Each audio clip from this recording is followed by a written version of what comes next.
is her third, team fifth.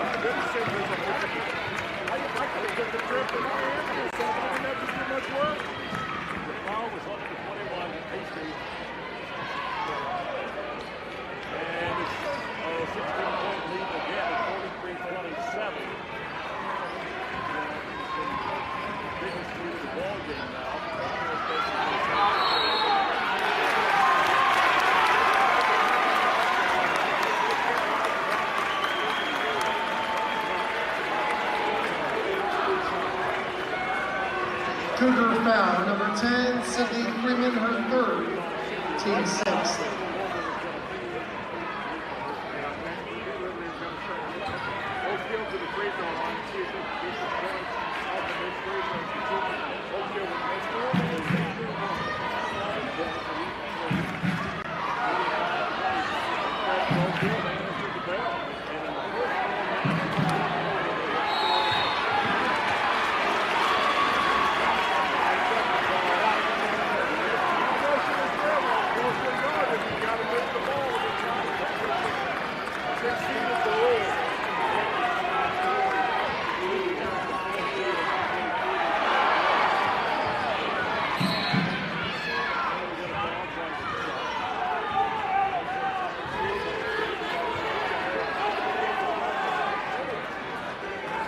Oakhill foul, 33, Adriana Trexler, her second, team fifth.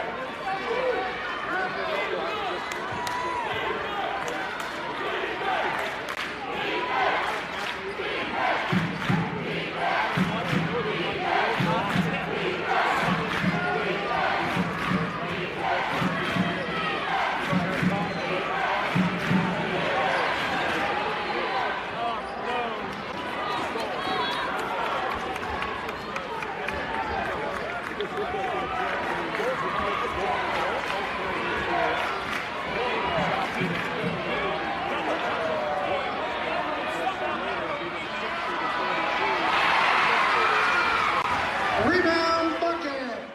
10, 9, 8, 7, 6, 5, 4, 3, 2, 1. Some see a volleyball match. We see a student athlete learning how to be poised under pressure.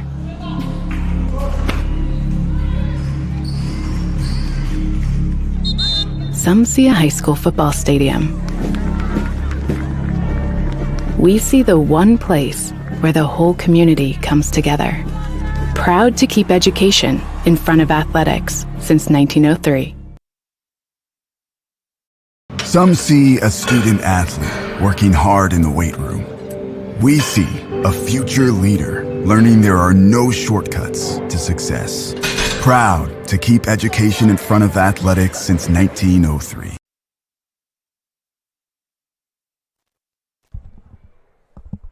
Good evening and welcome to Linton Minor Football on the road for the 2025 opening contest in Corbin, Kentucky. The Bluegrass State is welcoming the Linton-Stockton Miners tonight as they go up against the Corbin Redhounds.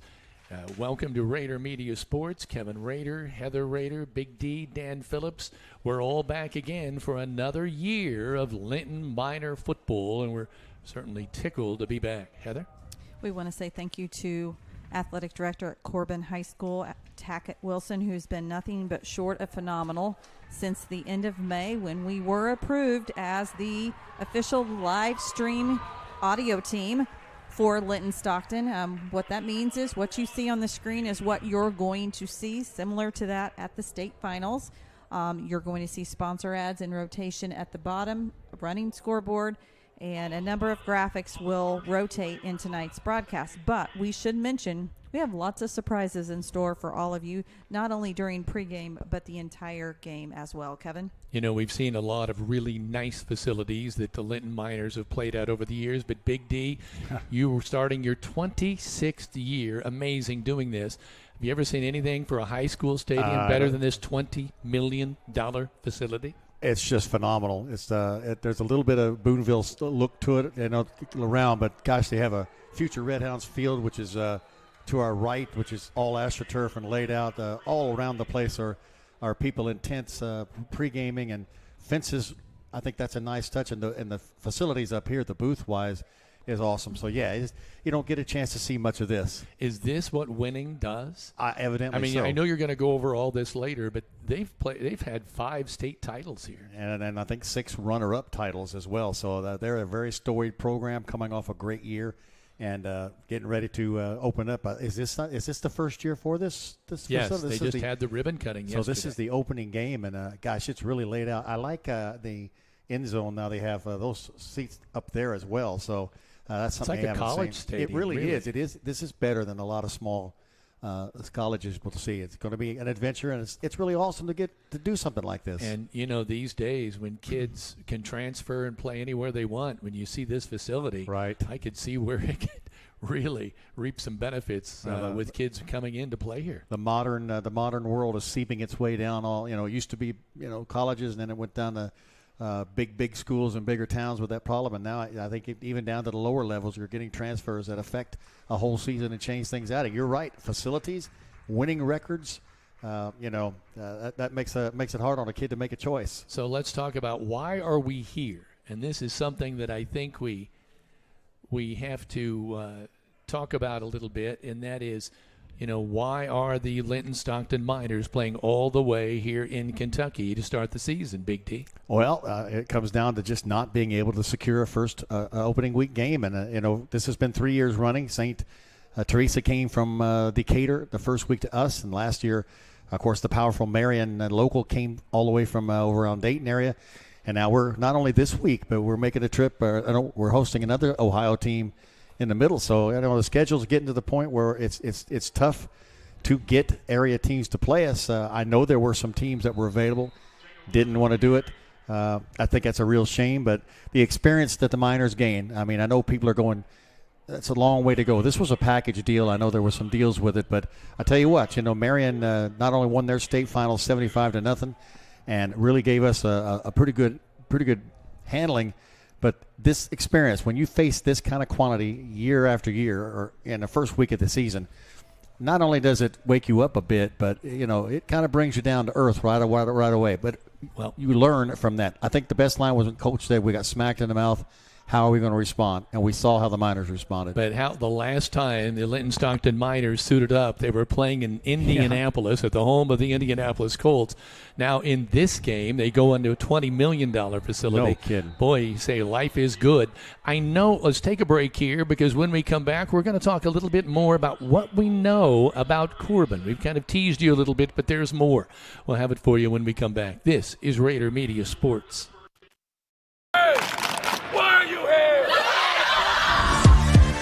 Sports in general is just for anybody. Good work.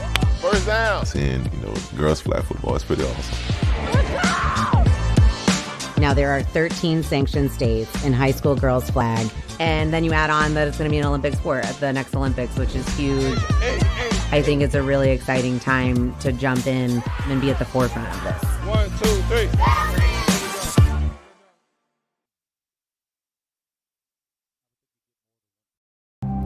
Some see a start to a swim meet. We see the starting blocks for life. Proud to keep education in front of athletics since 1903.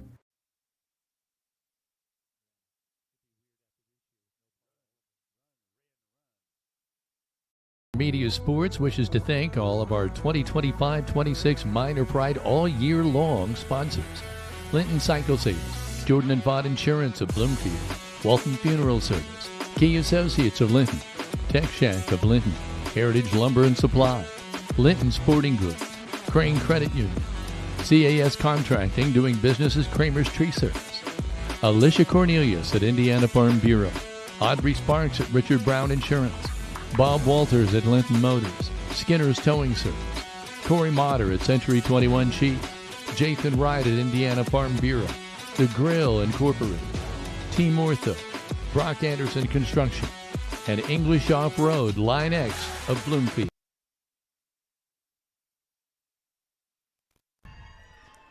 Welcome back to Corbin, Kentucky, the home of the Corbin Red Hounds. And I know you've got to be sitting out there thinking as you're listening to this, who are they? And what constitutes a program really that has had the success they've had, Big D? And I tell you what, it's a great story because, I just talked to a gentleman when I came in that was a graduate of Corbin. He said when he was in school, they were a 1A program with 104 students in his class. They started in 2A in football. They've moved up to 3A in 2011, 4A in 2019. They're consistently a 10-win team program. They've been the bridesmaid 7 times, but 5 state championships. Their enrollment is about 950, so they're a pretty good-sized school now. But year in and year out, Kevin, this is a team that is consistently in the mix to the very end. There are a couple seasons they've been undefeated going into the playoffs, only to lose. Paducah-Tillman got them last year. That Paducah-Tillman was undefeated and won the state. So Joshua Salmons is going to be the head coach. His first year was 2024. And they got some big people they've got to replace. Their quarterback, Cade Elam, this kid was 74% passing, 40 touchdowns, just 3 interceptions for the year, 3,500 yards passing. So that would put a scare in you if we knew he was coming back. But they're going to have a young kid. You know a program like this is going to have somebody ready to go. We don't know who that is because we don't know who the starting lineups are going to be. Try to figure that out. But the guys we're going to look for are Cam Estep and Noah Sima. These are 2 guys who are receivers, and also the running back is going to be Cole Stevens. This is where we have to watch out. He had 929 yards last year, was 14th in 4A. The offense, 40-point average per game. So, a program that has this many players, you got to figure they're going to come back with some good quality. And I want to throw one more name out there, number 0, Malachi Brown, who is a mammoth there, tight end and defensive lineman. We don't have the height and weight. It's not on there. I have the height. Rosters. It's 6'4". He is, for all practical, he is a straw that stirs the drink. He's a big fella. Their lead tackler was a Mahan, and I see a Mahan on the roster, number 47. That's going to be Silas Mahan. I'm not sure that's the name. The name I had was Jonah Mahan, so perhaps he's graduated. But Eli Pietrowski is going to be a guy we're going to have to watch out for. I think he's the other side. But Brown, watching him in their scrimmage, Kevin, he was a monster. He was a man amongst men, and you got to wonder if we'll challenge going at him, double teaming, what we got to do. We must say that there is a football game going on the field right now. It's a doubleheader for folks here tonight in Corbin. And a couple of local teams are playing here as the tune-up for the game to come that involves the Red Hounds and the Linton-Stockton Miners. So I would say that because we're in a little bit of a delay. We've still got about 11 minutes left in this game and then 45 minutes after that. But there's a lot of other things that's been going on, and why don't we, Heather, take a look at that when we come back. This is Rader Media Sports.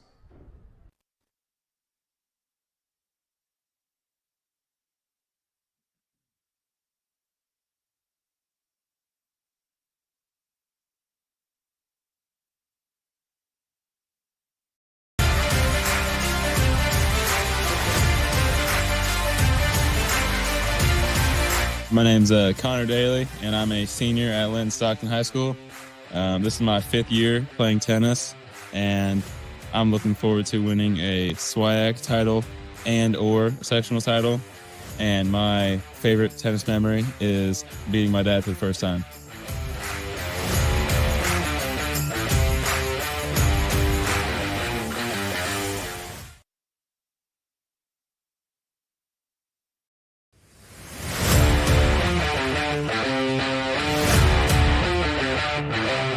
My name is Lila. I've been playing golf for 3 years, and I'm really looking forward to playing with a whole new team and seeing how much better they get. My name is Hannah. This is my first year playing golf, and I'm looking forward to having fun with my friends. My name is Shaylee. I've been playing golf for 3 years, and I'm most looking forward to being my last year playing with my friends.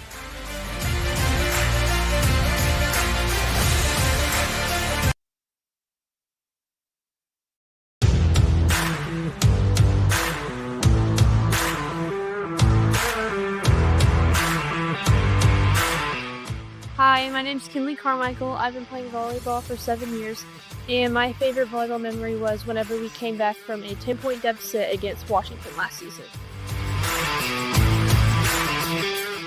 Hi, I'm Abby McKee. I've been playing volleyball for 7 years, and I'm looking forward to my senior season with my best friends. Hi, my name's Ella Warwick. I've been playing volleyball for 6 years, and my favorite volleyball memory was our state appearance my freshman year.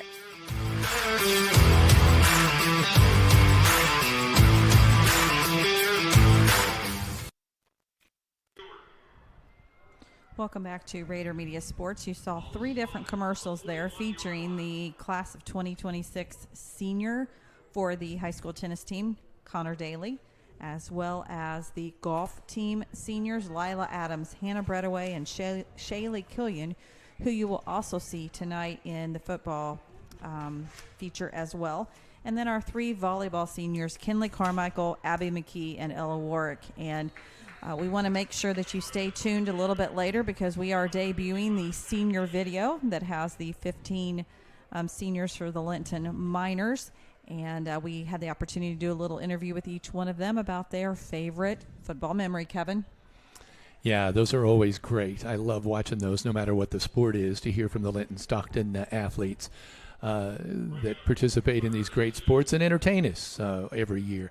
But I do want to take up something that I should have said right away. Obviously, we have said for some time, in fact, since we were approved for this game, which was, over a month ago, right? Actually, in first week of July. First week of July, when we were approved for this game, we were already told that we would not be allowed to live stream. So this will be like a radio broadcast here, and that's audio only, and so that is why. But you can still see the scoreboard. We will have the clock on the scoreboard, and then you can see the number of sponsors that make, as we always like to reiterate, all the sponsors that make these broadcasts free to view at home for all of you. So we certainly appreciate your opportunity to hop on, whether it be the Indiana High School Athletic Association Champions Network or on YouTube. And for those of you that are watching on YouTube, you have the opportunity to let us know where you're watching from, because in the chat box to the side, I'm going to be keeping up with all of you, and we're going to try to give as many shout-outs as we can throughout tonight's broadcast. Kevin? So you are listening to the Jordan and Vaught Insurance pregame show on this audio-only feed of this game tonight. And again, believe me, if we had our way, our camera would be set up and we'd be doing the game as the way we normally do. But not every school welcomes a live feed. And so we were not welcome to bring our cameras, but they said you're more than welcome to come and do the broadcast. And I think it should be mentioned that obviously for those minors that are watching at home, we do appreciate you choosing us as your station of choice.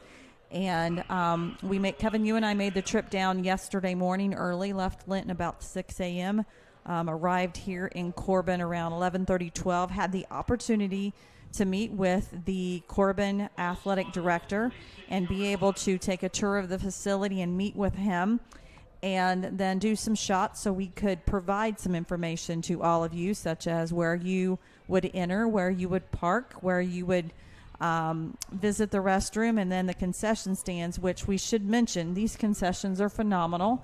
They are a very low cost. I'm told by the athletic director that this is a varsity club fundraiser for Corbin, and so they handle all the ticket sales, they handle all the concessions, and this is their main fundraiser for this Pigskin Classic to kick off their 2025 season. So we're watching people join in the stands. We're seeing a number of the cheer team that's coming. They're in regular clothes. They did not bring the cheer team in an official cheer capacity, but we're seeing a number of coaches in the stands. I'm looking right now and seeing Andy Ridge, who is the track coach. She's in attendance. I think I saw Matt Britton earlier, so that was pretty great as well. But we got to ask a number of times over the past couple of months, why are you driving all the way down there for audio live stream and not showing a picture?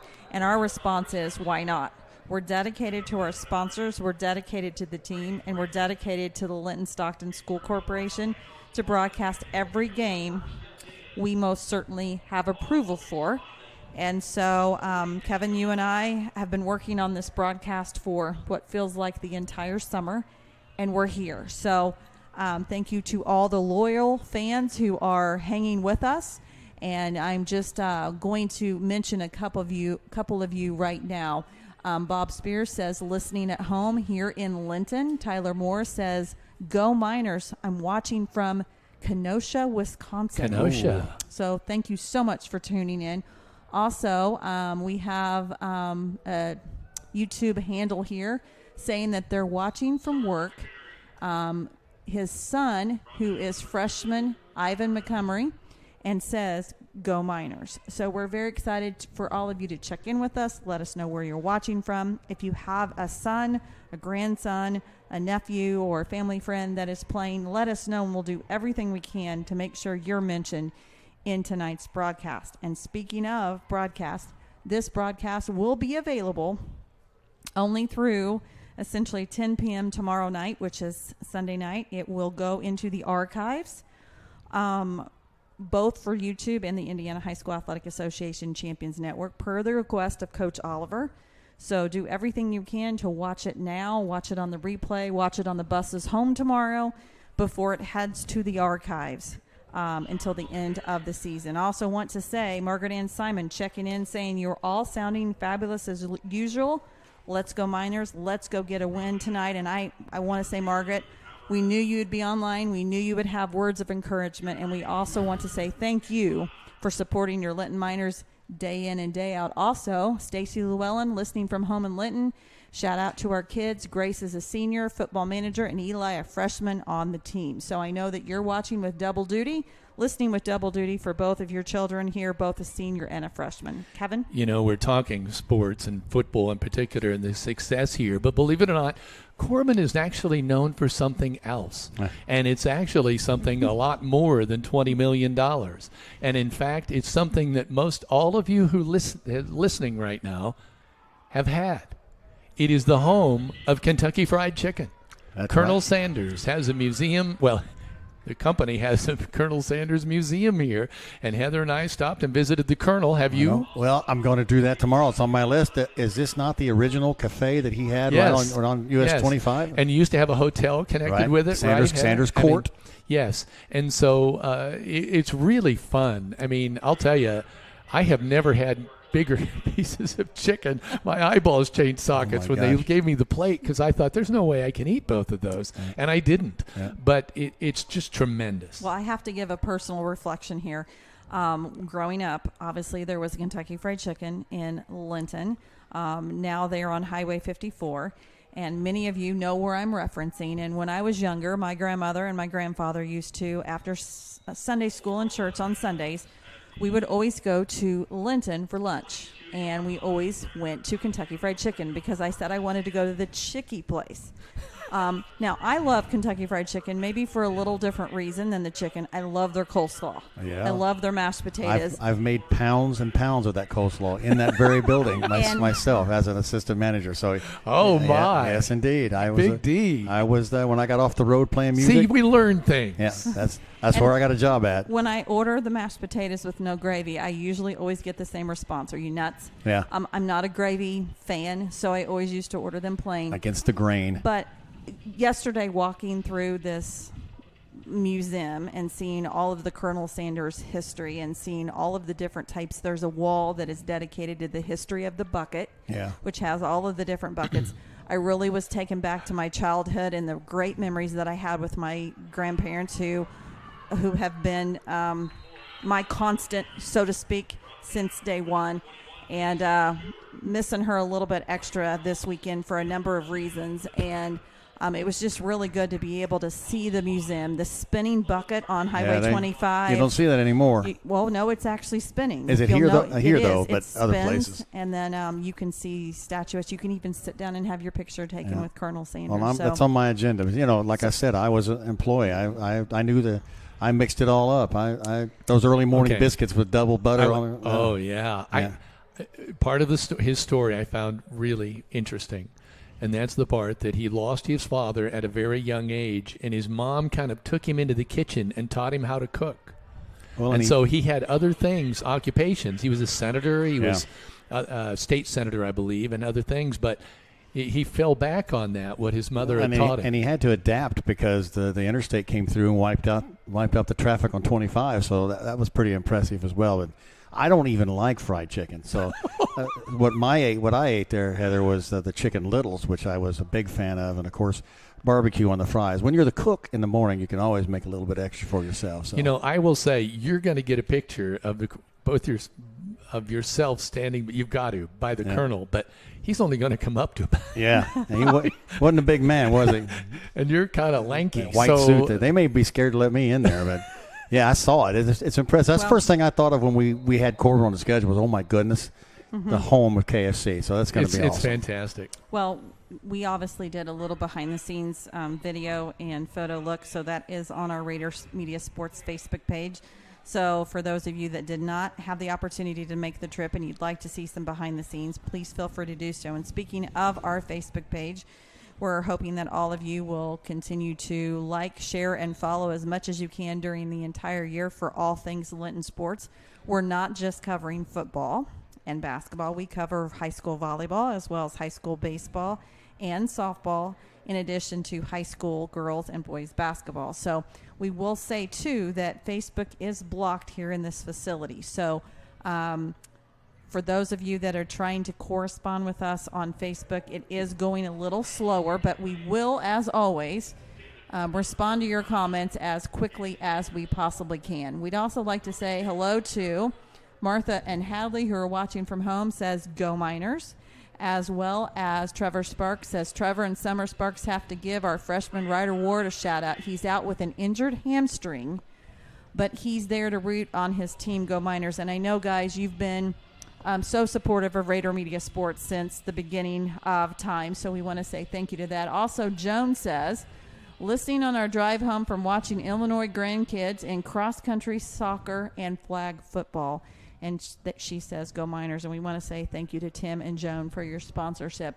And be safe on your drive home, Kevin.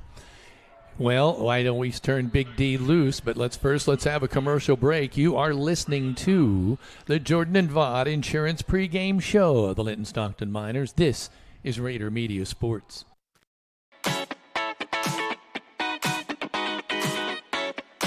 At Jordan and Vaught Insurance Agency, you don't pay extra for the over 80 years of combined experience that will be available to you when dealing with questions about your auto, home, farm, life, or Medicare supplements.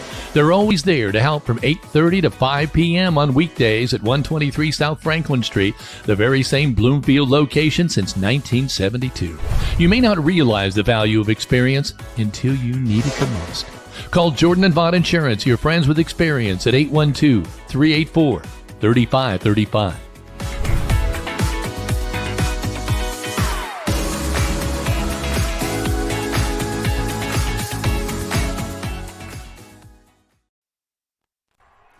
Welcome back to Rader Media Sports. Jordan and Vaught Insurance serves as our pregame sponsor, not tonight, but every night this entire season for the minor football team, as well as every sport. And with 80 years of combined experience, Jordan and Vaught treats you like family when you call Ross and his friendly staff at Jordan and Vaught. Whether you're searching for home insurance, auto insurance, life insurance coverage, or simply want to call and check on your rates, they make sure you are covered. So call them in Bloomfield at 812-384-3535 today. Pressbox sponsor is Walton Funeral Home, dedicated to professional and compassionate service that leaves kind memories since 1915 in funeral pre-planning for peace of mind.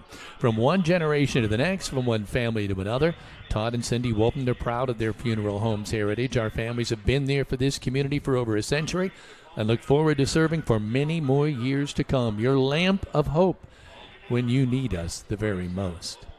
Starting lineups brought to you by Klusner Construction of Linton. Whether it's a remodel or a new construction, you know it'll be done right the first time, every time.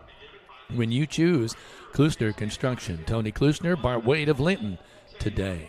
The quarter sponsor, Key Associates of Linton, serving Greene and surrounding counties for over 30 years. Key Associates of Linton LLC has helped generations of clients buy and sell homes. Whether you're looking to buy your dream home or your next investment, or sell your home to enter into the next chapter of life, Allie Walton, Mary Beth Geralds, and Audrey Sparks are there for you every step of the way. Our halftime sponsor, Inman Realty Group. Just like your team fights for every yard, Inman Realty fights for every client. Buying, selling, or moving up, Inman Realty gets you across the goal line. The scoreboard sponsor tonight, Linton Cycle Sales. The Polaris factory authorized clearance event is going on right now at Linton Cycle Sales. It's your chance to grab a 2025 side-by-side or ATV at some of the lowest prices of the year. Save up to $4,000 on a 2025 model or get financing as low as 0.99% APR for 36 months. The replay sponsor is Greene County Vision Center, a local family-owned business located on Highway 54 in Linton. They have been providing quality eye care, glasses, contact lenses, and treating patients like family since 2005. With a large selection of designer frames, stop in and let their staff help you pick out your new look. The Red Zone sponsor is Michelle Stanger of Stanger Homes.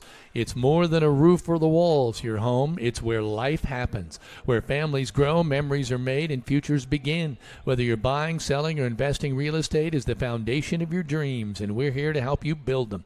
Give Michelle at Stanger Homes a call at 812-219-2307. And the post-game sponsor is Tech Shack of Linton. You'll be surprised by what you'll find at Tech Shack in Linton. More electronic gear, parts, and supplies than you've ever expected. It's like Radio Shack on steroids, but this ain't your daddy's shack. Kickoff forecast sponsor, Kingdom Air. Tonight's kickoff forecast brought to you by Kingdom Air, your locally owned experts in heating, cooling, electrical, plumbing, and generator service. Call Kingdom Air. Visit kingdomair.com to schedule. Your home is your castle. Keep it comfortable with Kingdom Air. And the touchdown sponsors, Hometown Veterinary. Doc Phillips has 40 years experience with his state-of-the-art facility, equipment, and the heart of a pet owner, which means after-hours availability for emergency services are always available. He is there when you need him. Dr. Phillips and his kind staff treat your furry friends like family. Call Hometown Veterinary in Elnora at 812-692-5770. And with that, Big D, I will turn it over to you because we want to start taking a little look at starting lineups. And the starting lineups, of course, brought to you by Klusner Construction of Linton. Let's turn it over to Big D. Big D, I think we're going to start looking anyway at the offensive side of the Corbin ball. Offense. Yeah, Take it. Talked a little bit about that. We don't really have the starting lineups. We kind of looked a little bit at what they had last year. Hopefully in the pregame when the teams are out kind of working on things, I can get some numbers down and we can get more precise. What we do know is the team was second in their 4A classification with 3,500 yards in the air, 250 of that per game. So they were a passing team first last year. Quarterback graduated. It was Cade Elam. He was 200 of 268 passing, a remarkable 74.6%, 40 touchdowns, just 3 picks. But he's a singer, and so that means somebody's going to have to come up and handle that key position. I've been told it might be the coach's son. We'll know that when we see him come out there. There's 24 roster had 3 other freshmen, a freshman and sophomore listed at quarterback. So there's 3 to choose from. They had a lot of great receivers, 3 listed in the top 11 of 4A. Cam Estep, he caught 63 for 1,027.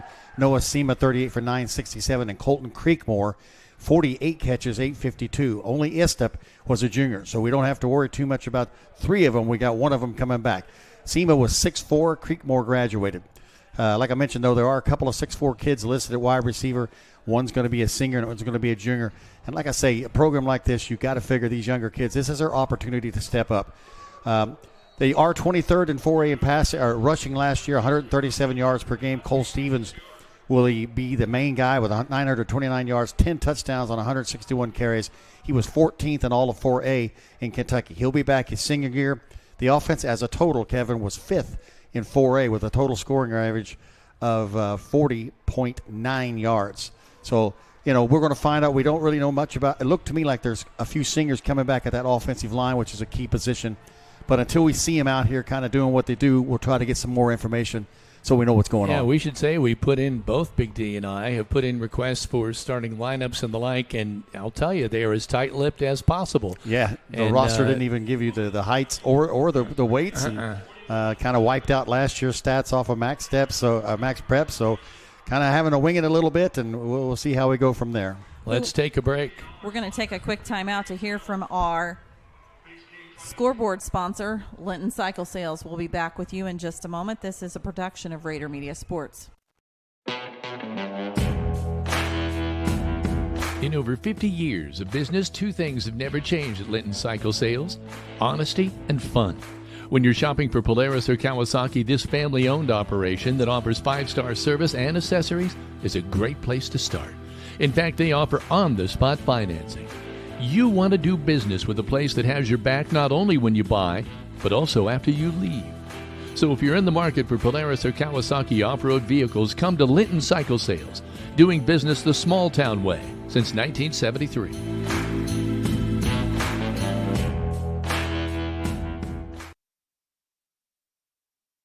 Hello there, I'm Corey Motter with Century 21 Sheets. Are you a first-time home buyer and you just don't know where to start? Perhaps you're looking to downsize and you need to list a property and get top dollar. In any of those situations, you need a professional agent on your side. I have successfully opened doors for clients for over the last 4 years, and it is a complete pleasure of mine to be able to help them end one chapter and begin a new one. Navigating the real estate market can be complex, but with the right guidance, it doesn't have to be. Let me help you understand the housing market, and let's negotiate the best deal. So together, let's open a new door and close it with Corey.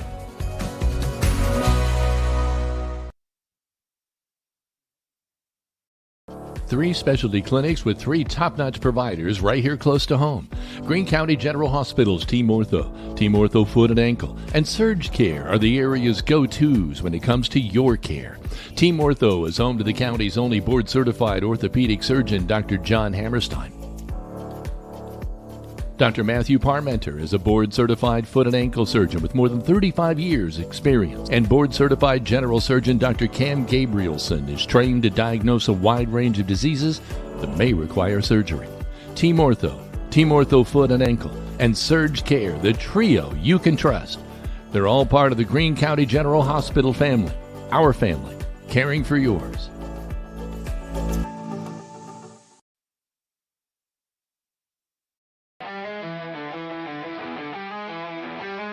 Looking to tackle a new project? Then Heritage Lumber and Supply is your locally owned and operated building material supplier with everything you need for your next professional or DIY project. From interior or exterior building products to windows, doors, metal roofing, and more, we've got you covered. Ready for a kitchen update or looking to build a new home or post-frame building? Our staff can help you from design to construction, and our in-house kitchen designer will work with you to bring your ideas to life. Let us help you through the process at 812-798-1178 or visit us at heritagelumbersupply.com, located behind Walmart in Linton.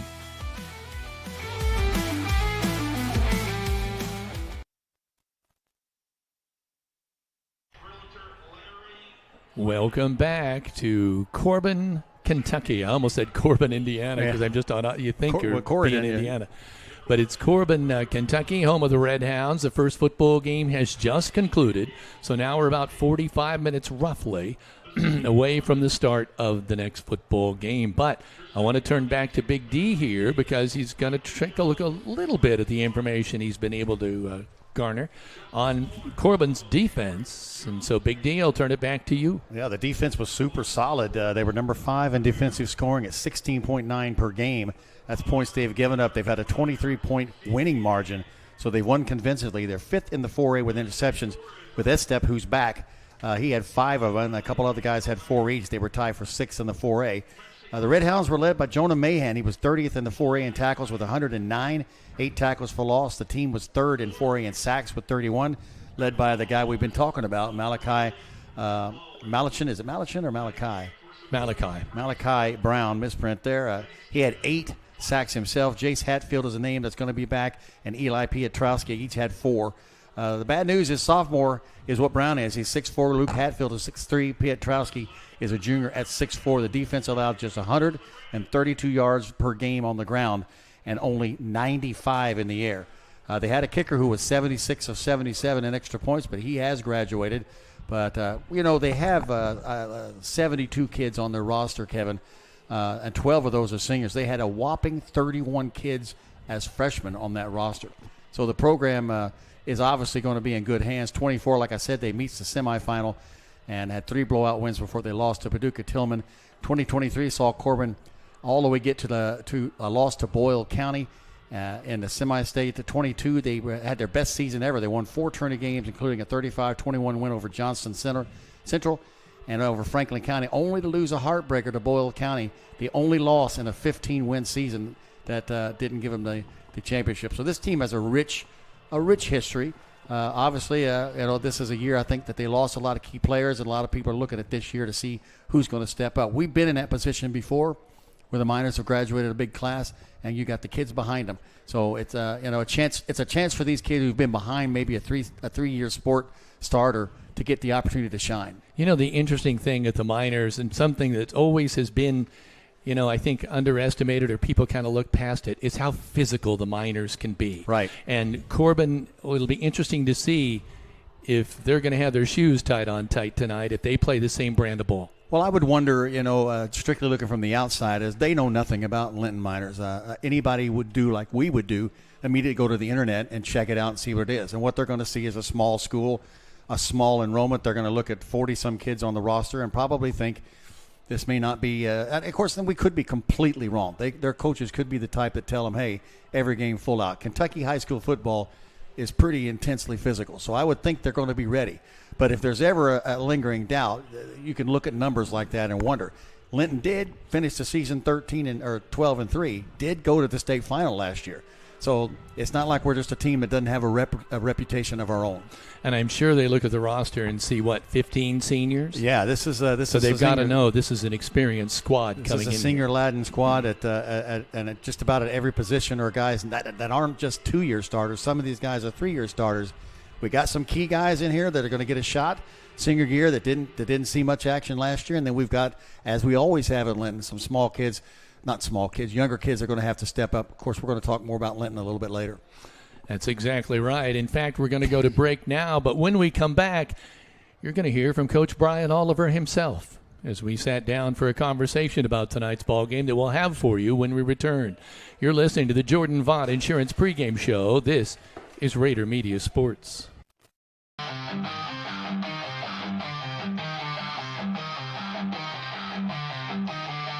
Locally owned for over 30 years, CAS Contracting DBA Kramer's Tree Service specializes in land clearing and development, including residential tree trimming, removal, stump grinding, vegetation control, compost, seasoned firewood, and quality hardwood mulches. If it's an outside job, call CAS Contracting DBA Kramer's Tree Service at 812-847-7221.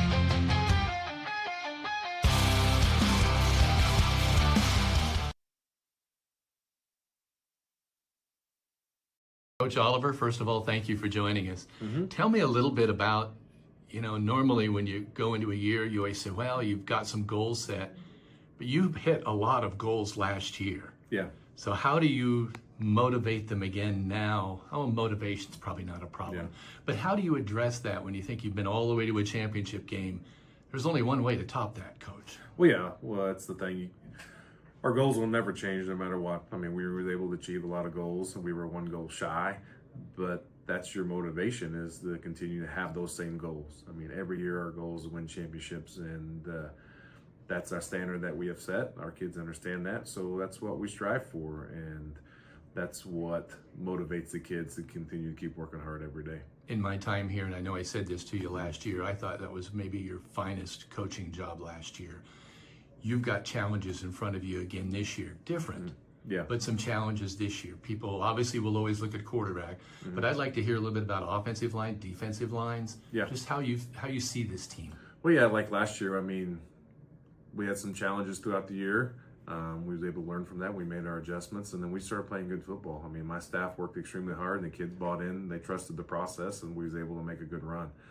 This year, we're going to have to do the same thing. We have an idea where we want to start with some guys and continue to keep building from that. And, I mean, we have these tough games to see what we need to work on, see things that we need to maybe adjust or tweak here or there.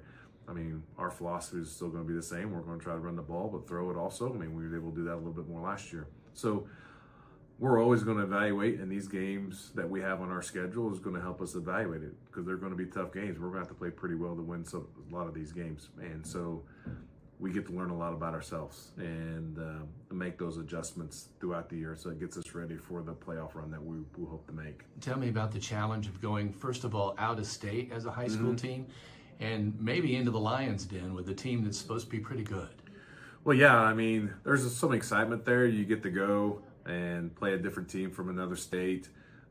I'm never a big fan of taking a group of boys to a hotel room. When you got 50 kids in a hotel room, that makes it a little challenging.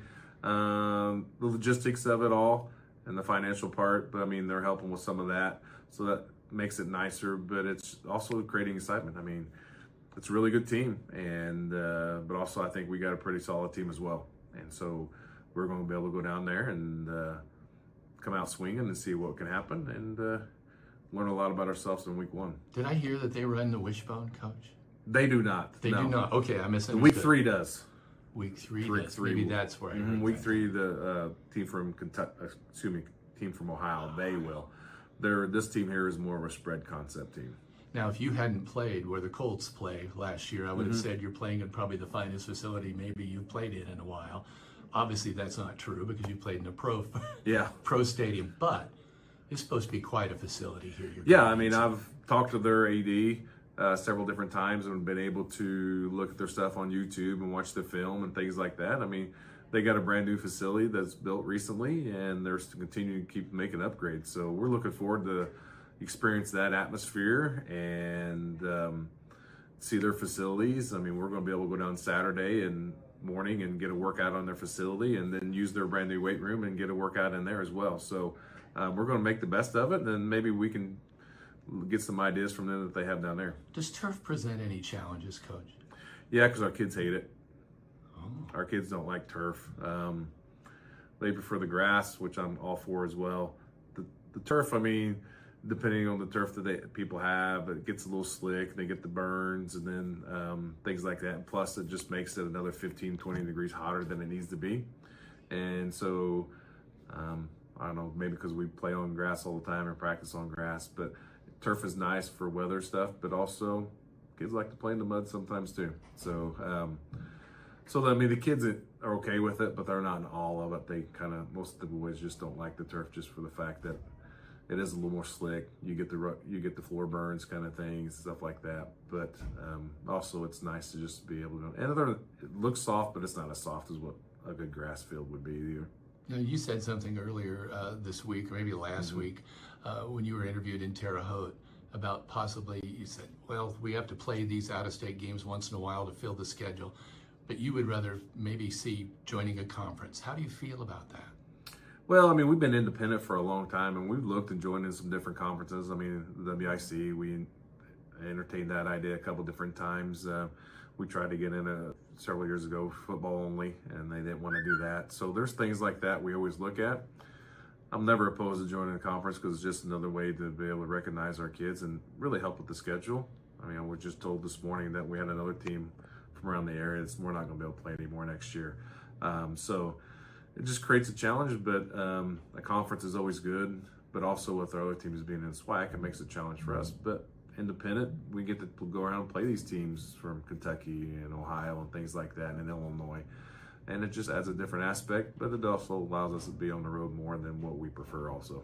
Let's talk a little bit about your fans, and then I'll let you wrap it up, because they're going to be going to the road to watch you play in Kentucky. And then just talk a little bit about how great your fans are, because I've seen them. Yeah, our fans are great. I mean, that's what's one great thing about our community. Most of our fans really do a tremendous job of traveling. I mean, but it does going 4.5 hours is going to be a challenge for them to go, but we're still going to have some of them go. But they always show up, and whether it's a home or away, and we always appreciate that support. I mean, the kids enjoy that, coming out there and seeing. And from my understanding, Saturday there's going to be a huge crowd, people there for one, just to see what Corbin has and what we're going to do. And so there's a lot of excitement about that, but the fans always show out for us, and we always appreciate that. Is this a nervous time, or you feel like you're prepared? We're not prepared yet. We still got a couple more days of practice, especially after yesterday's lightning. It kind of ruined a little bit of our practice. But no, I mean, there's definitely excitement. I mean, we've been working hard ever since January. After the state game, we took a month or so off and got started going in January again, and It's a lot of workout times, and now it's to the time where you have a game every week, and that creates your excitement. So it gives you something to look forward to now. All that hard work, now you're ready to go out and play games. And it's not going to be easy. We got Corbin, then we go Monrovia, and then we have the team from Ohio, and then we got Sullivan and Boonville. I mean, it just keeps rolling through there, and we're definitely going to be challenged, but it's going to be good for the team and to get us ready for what we need to do come playoffs. Good luck tonight, Coach. I appreciate it. Thank you. Linton-Stockton head football coach Brian Oliver, kind enough to sit down for an interview with us about the game to come. And just watching, I'll comment a little more about this. I'll tell you, we're going to turn our attention to Linton, both on defense and offense, when we come back. This is the Jordan and Vaught Insurance Pregame Show. This is Rader Media Sports.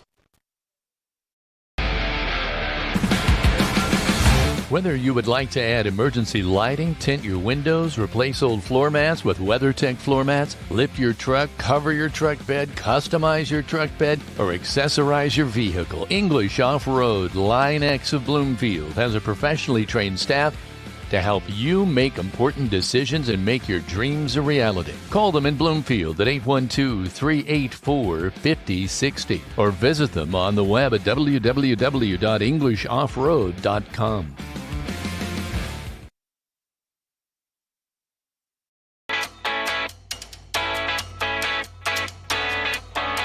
Finding the best coverage for your home, auto, life, and business isn't always a walk in the park. I'm Audrey Sparks at Richard Brown Insurance, your local auto owner's insurance agent. Whether you're buying your first car or starting your own business, finding the right coverage can be a challenge. With great companies like Auto Owners Insurance, I can find the appropriate coverages so that you and your family can be better protected.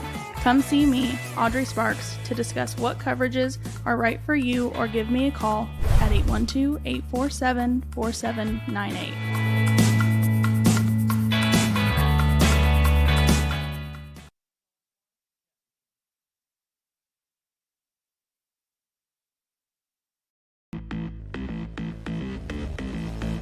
If you're looking for a wide selection of quality pre-owned cars, why look any further than Bob Walters Linton Motors? They've been serving Linton since 1954 with a wide variety of vehicles for a wide variety of budgets. Bob Walters also offers a full-service department with ASE-trained technicians who are standing by to fix any potential problem. Why pay big city prices when Bob Walters offers local sales and service for less? Visit the dealer you can depend on. Bob Walters Linton Motors at bobwalterscars.com.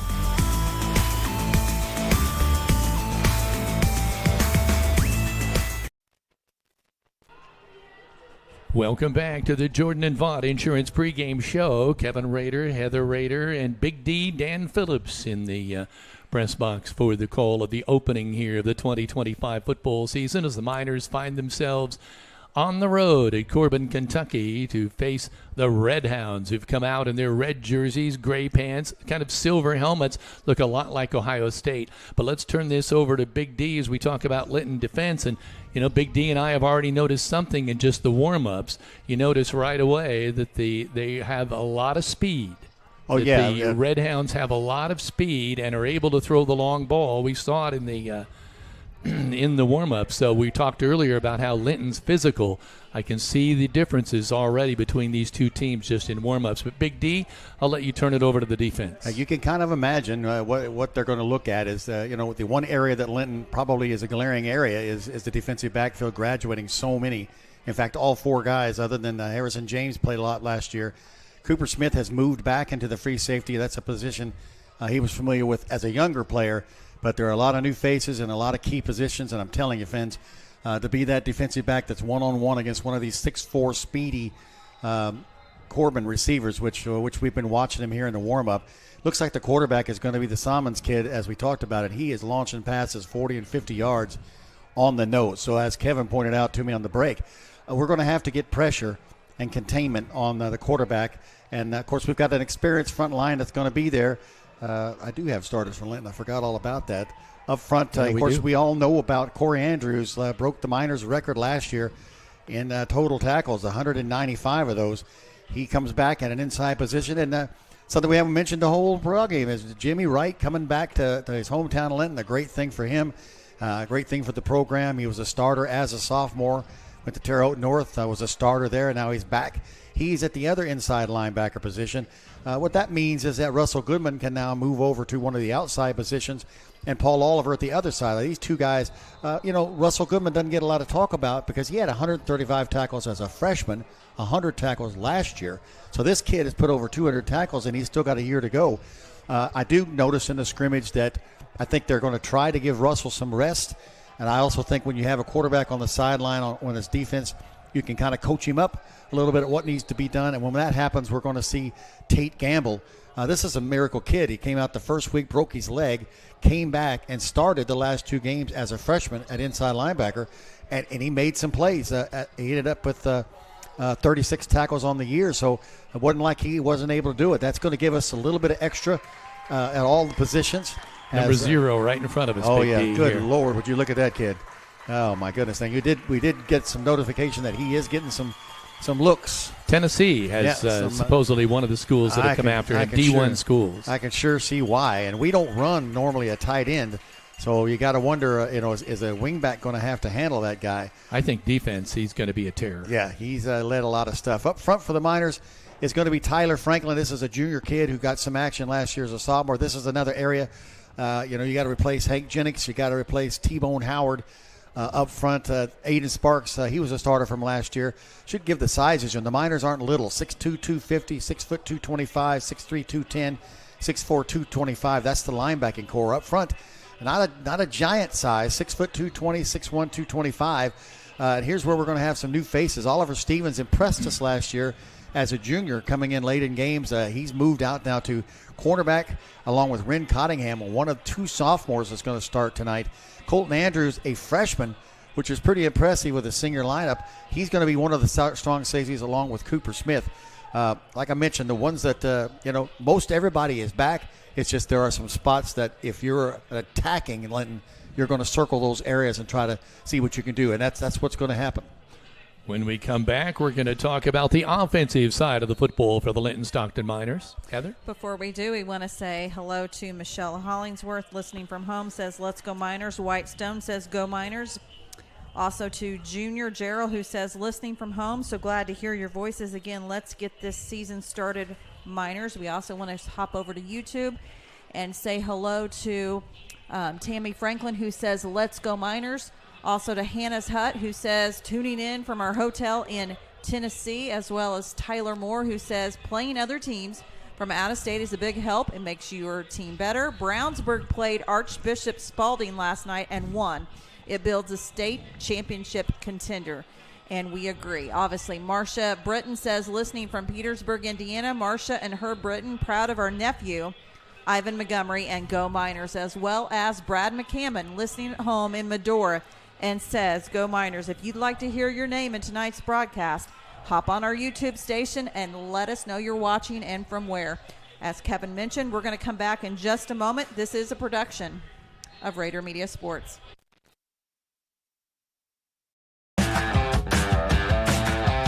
The next time you need a lift, call Skinner's Towing. They're locally owned and operated since 2012. If you are ever in an accident or breakdown and unsure who to call, request Skinner's Towing at 812-699-0743 for fast, friendly, and affordable towing. No matter the vehicle, no matter the situation, no matter the climate, no matter the time. Skinner's Towing, the people you can depend on 24/7.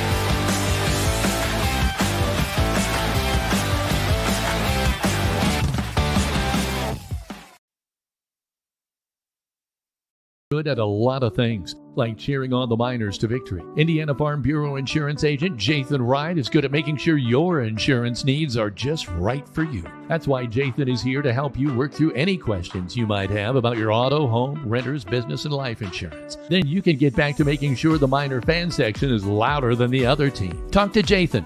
Stop in or submit your information online and give him a call at 812-798-2615.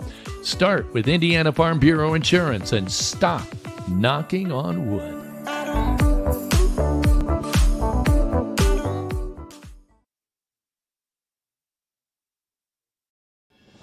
At Crane Credit Union, you can expect a personalized experience from people committed to your financial well-being. When you visit one of our 18 branches across southern and central Indiana, you will be greeted by our team that is committed to supporting your financial needs, dreams, and possibilities through all the stages of your life. From youth and teen accounts where it pays to get A's, to auto and personal loans that are processed completely within your local branch. Your local staff can assist you with mortgage and home equity needs, and when the time is right, we can help you with your IRA retirement accounts. We will be with you every step of the way. Crane Credit Union, building relationships since 1955. Welcome back. You're listening to the Jordan and Vaught Insurance Pregame Show. Kevin Rader, Heather Rader, Big D, Dan Phillips. Turn our attention to the Linton-Stockton offense. Going to be kind of a new look here this year. Yeah, what you got, you lost Braylon McBride, who ended up being the starting quarterback by the end of the year. Not that we didn't see Paul Oliver as well whenever time. It's a good split up between the two. But Russell Goodman actually started the season as the starting quarterback and was for the first couple of games. He comes back 6'3", 210 to quarterback. He had 424 yards rushing. Didn't pass the ball but 14 times, but hit 7 of those, 1 of those for a touchdown. The running backs, it looks like it's going to be Tate Gamble, a sophomore. Now, this is a big spot to fill. Jesse Voigtchild is gone, and all 1,408 yards he had last year, as well as a career of 2,890. That's a big name that you got to fix. Not only will he be back there, but a move from the offensive line in Aiden Sparks. He's also going to show some time at the running back. He did play running back as a freshman. The wing backs, again, have to replace moving around some people. Ren Cottingham impressed us quite a bit in the end of games. Made a couple of nice runs. Had 128 yards last year, 2 touchdowns. At 6'170", he's gotten bigger. He's going to be one of the wing backs. Cooper Smith returns from last year. He had 384 yards. He's also an effective receiver. 15 catches for 204 yards, 3 touchdowns. 6'2", 185 for him. The other wide receiver, or the one wide receiver that, of course, we all know is Paul Oliver, an all-state performer, 6'4", 225. Ran the ball for 344 yards, 7 touchdowns, over 6 yards a carry. Had 935 yards receiving. Remember, there were several games he didn't play earlier in the season with an injury. He had 13 receiving touchdowns as well. When he passed the ball, he completed 60% of those passes, 5 touchdowns, just 2 picks, 17 of 28. Oliver Stevens moves from what was a wingback now to the other receiver position. This is another area. Hayden Feltner, we want to give promise to him. He caught the ball last year 15 times for 747 yards, a career mark of 933. Big plays by Hayden Feltner. Oliver Stevens at 5'10", 160. Very athletic, very impressed with him last year. I think he's going to be a player. If he almost has to step up because they're going to double team Paul Oliver all night. So Stevens will have opportunities. Up front, at least in the scrimmage, we have Chris Lyons, a senior at left tackle, 5'11", 185. Jimmy Wright moves in at the left guard at 6', 225. Dresden Kenworthy, excellent last year as the center. He's 5'11", 200. Those 3 guys are all seniors. Tyler Franklin, who ended up winning the starting job last year, is at right guard, 5'11", 195. And Tanner Scarborough, 6'2", 210, a junior. He's going to be on the right side. That's with, Corey Andrews is going to be a guy who can come in. We notice he's wearing jersey 42. That means he's going to come in at tight end. We know Paul Oliver will see time at tight end. When you've got this big number 0 who is a defensive end, you're going to have to put somebody in there. You can't handle him with a wing back.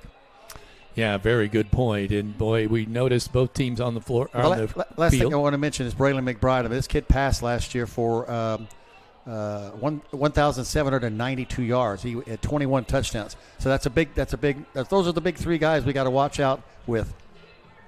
Heather? We're going to take a really quick timeout to give you a replay of one of our volleyball matches this week as Linton-Stockton Miners face the White River Valley Wolverines. You're going to see this live on the Greene County Vision Center replay. This is a production of Rader Media Sports. Yep, got to reset. Set. Good Grover blocked. Walton Funeral Service blocked. Ella. Oh my, into the stands goes Harley Carmichael, and it's still playable. Great job by WRV. No, a great dig there by Warwick. Ella tries to put it into it. My goodness. And I think she finally will. Wow.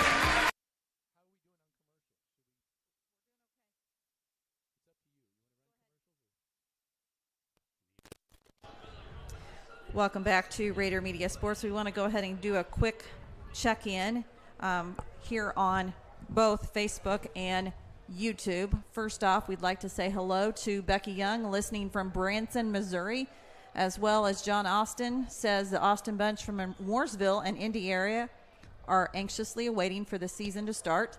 Also, Liz says watching from Mama's house. Bob Spears says, come on, Miners, let's show this big school how we football. And John Hayden says, good luck, Miners, from the Hayden crew. Let's hop over to Facebook. Elizabeth and Robert Kuhn are checking in, obviously, as well. Colleen Paget says, good luck, Miners. Dee Stoffer, good luck, Miners. Mildred Angleton, good luck, Miners. See you all back Sunday. Have fun and play your hearts out. Chris Spink, good luck, Miners. Get that win. Peggy Fonseca says, good luck, Miners. Candace Tatlock says, let's go, Miners. The Tatlocks are watching from home tonight. We want to go ahead and give you one of our newest additions to Rader Media Sports that you're going to see every Friday night for Friday night football season. Your local weather authority will be back in just a moment. This is a production of Rader Media Sports.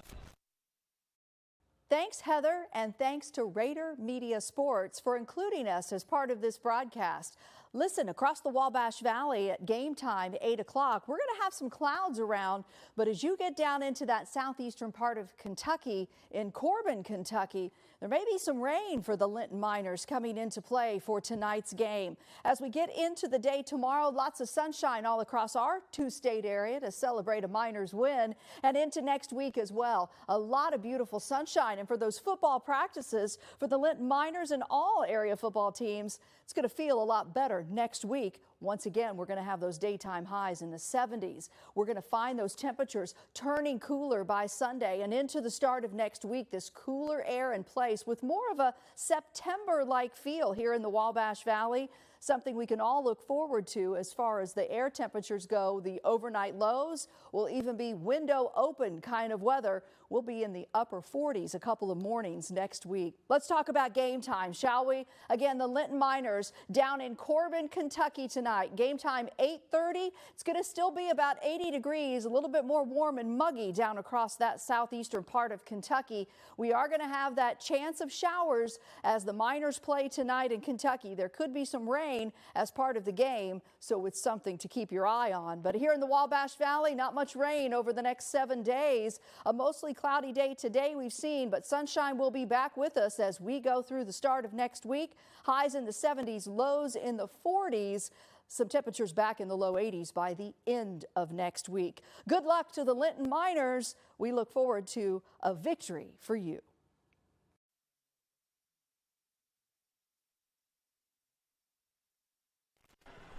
Welcome back, and we have more surprises for you coming up when we return. It has to do with the seniors that are starting their final year here for the Linton-Stockton Miners tonight.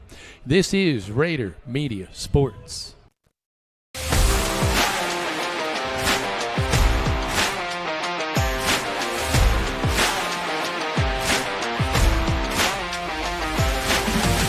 My name's Corey Andrews. I've been playing football since I was 3, and my favorite memory was winning semi-state last year.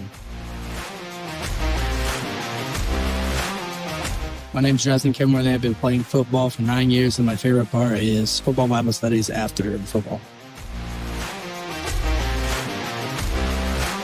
My name is RJ Wilson. I've been playing football for 7 years, and my favorite memory is borrowing mattresses from the freshmen at Woodland Bible Camp. My name is John Kenworthy. I've been playing football since 2nd grade, and I would say my favorite memory is 4 years of football camp. My name is Chris Lyons. I've been playing football for 6 years, and my favorite memory is beating Brownstown in regionals. My name is Jacob Bredaway. I've been playing football for 4 years now, and my favorite memory is the energy in the stadium when we beat Brownstown in the regional game last year.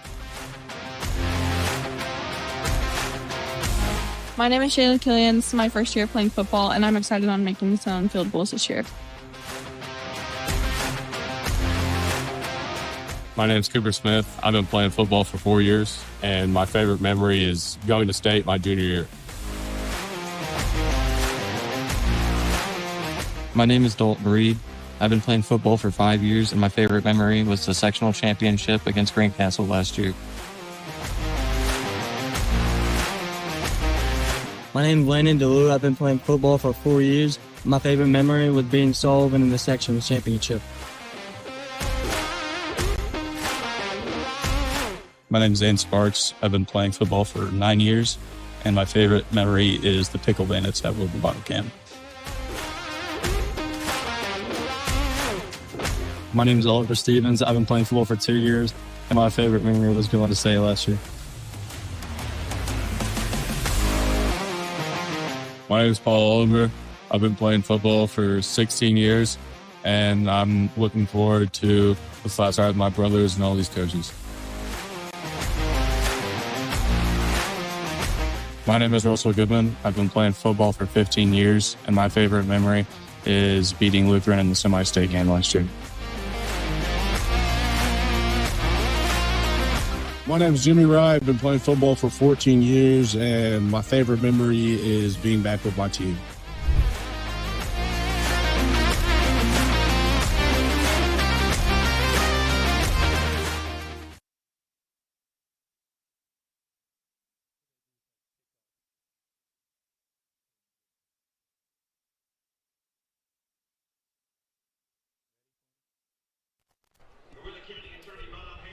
Welcome back. We're still about 15 minutes now away from kickoff, but the kickoff forecast is brought to you by Kingdom Air, your locally owned experts in heating, cooling, electrical, plumbing, and generator service.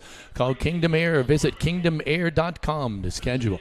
Your home is your castle. Keep it comfortable with Kingdom Air. And I will say that it is rather comfortable right now at about 77 degrees with winds out of the north-northwest, but only about 3 miles an hour. So it's really a pleasant evening right now. Big D, there's one position I want to bring up because I find it interesting that a member of Rader Media Sports, our club that we have at school, Shaylee Killian, will be kicking some extra points. Maybe. Well, at least she's been working out at that position. She seems just exactly like the person that would try to do that because, she seems like a go-getter. Every time I've met her, she's full of energy. And you have to have energy. I mean, terrific I saw her out there, so let's hope maybe she can contribute. I'm sure she's working on it. She wouldn't be out there if she couldn't at least prove that she can make it. It's a lot of pressure if it's something you haven't done your whole high school career, but gosh, you got to give her kudos for going out there. As you look around here, Big D, great crowd on hand tonight. Oh, this is great high school football here. Yeah, across the way, that big stands is there's just it's about full. I think that's the band area over there. So looks like about every place is full. Their sidelines are full. They get anywhere from 4,000 to 8,000, depending on the end zone facility with a lot of back chairs over there. I love this kind of atmosphere. It kind of reminds you of IU, doesn't it? Yeah, that back the area. Seats up over there in the one end zone, just going up a little ways. About 3 rows. Concession stand right behind it. Gotta wonder if those are not special seats for people who. It's game sponsors. Oh, there you go. Yeah, there you go. Hey, let's look down right in front of us, and we're seeing a pretty good. That's a pretty good representing for good old Linton, Indiana, making a 5-hour drive down especially, here. yeah. I mean, that's outstanding to see that kind of support. The kids see it, kids will feel it, and that's what they got to have because this is a contest, my friends. This is not a game. This isn't a schedule to get a quick, easy victory, 56-0. These are games that you're going to learn from, and we're getting the colors coming on the field. I know they have a program. I saw a lot of these kids walking around earlier, so turn our attentions down there, I guess. Yes, we will as the colors enter. Listen in. Would you please all rise? Move your hands. Pay attention to the 50-yard line to see Colonel Farley, JRTC from Corbin High School. Hunter Gregory, Jeffrey Casey, Stephen Perkins, and John Norris. As they bring the colors to the field.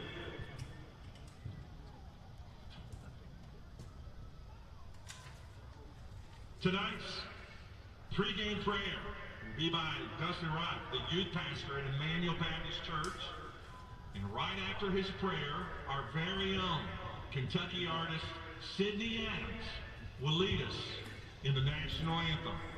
Please remain standing until the colors have left the field.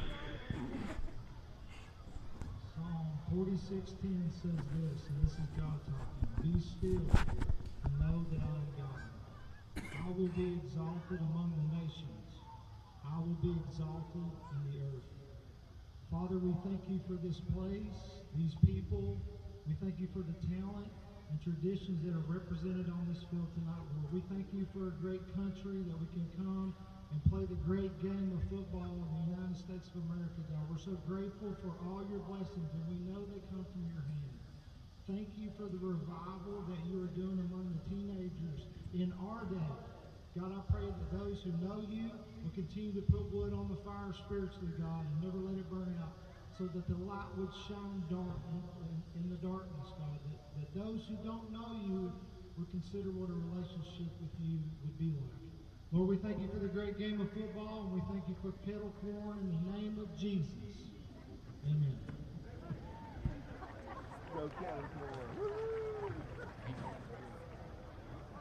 Thank you for kettle corn. I kind of like that line. We're waiting now for our anthem.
Amen. Boy, that was wonderful. That was outstanding. That was an outstanding rendition.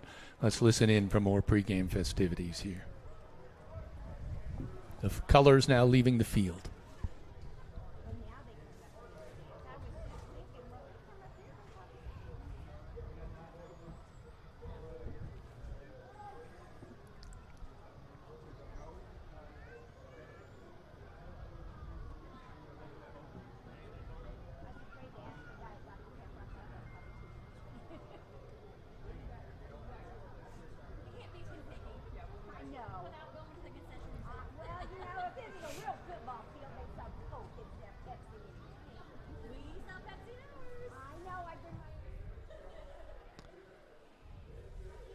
Just remaining quiet as the colors are now leaving the field as we're just getting ready for football. We're just about 9 minutes away. I believe there's some special people they're going to be introducing here at midfield momentarily as they'll get this pregame continued. Big D, we happened to notice they gave a trophy after the first game, and my gosh, it was huge. It was a huge trophy. That's bigger than some trophies we see for other big things. And one of the other things I want to mention, I just remember this stat. Corbin in the last 5 years, cumulative record is 59-7.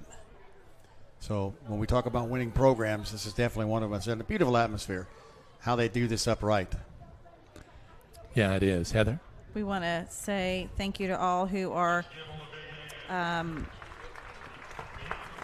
joining us on Facebook as comments, as well as those on our YouTube channel. Keep in mind that Facebook comments and Facebook messages are coming in delayed due to Facebook being blocked here at the school. We're going to take a quick time out to hear from another few Minor Pride sponsors. The first being Alicia Cornelius with Indiana Farm Bureau Insurance. This is a production of Rader Media Sports.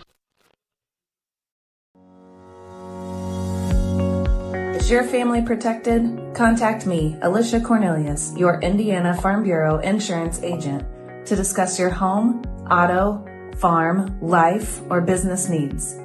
It's not just about protecting my family. Let me help protect yours too. Proudly serving Indiana, call to speak with me, Alicia Cornelius, one agent for all your insurance needs.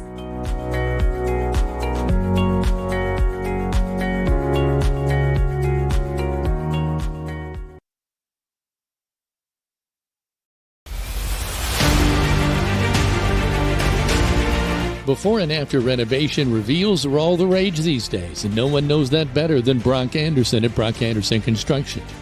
Whether it's painting, roofing, drywall, trim, electrical, or an overall remodel, Brock's before and after reveal will have you striving to come home to quality. With over 25 years experience in the construction field, call Brock Anderson Construction at 812-798-5583 for your home repair and building need. And as he always says, go Miners. It starts well before the lights are turned on. The grill at the grill is fired up well before the front door is unlocked and the first customer ventures in. I've been coming to the grill for 30 years. It's the best restaurant in Greene County. It's a Linton tradition that's lasted over 100 years and the same family for over the last 40. Open 7 days a week with carry out, and speaking of traditions, they have steak night every Friday and Saturday night. If you didn't stop by today, there's always tomorrow at the grill in downtown Linton.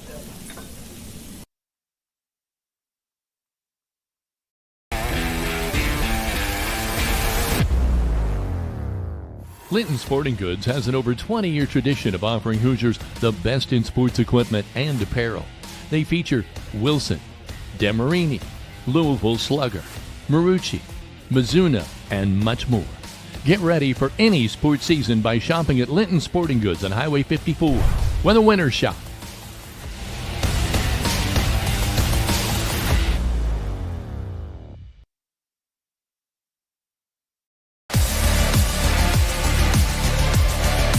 Whether it's the classroom, the field, the stage, or the court, it's time for another production of Rader Media Sports, home of the Miners, on the Champions Network of the IHSAA.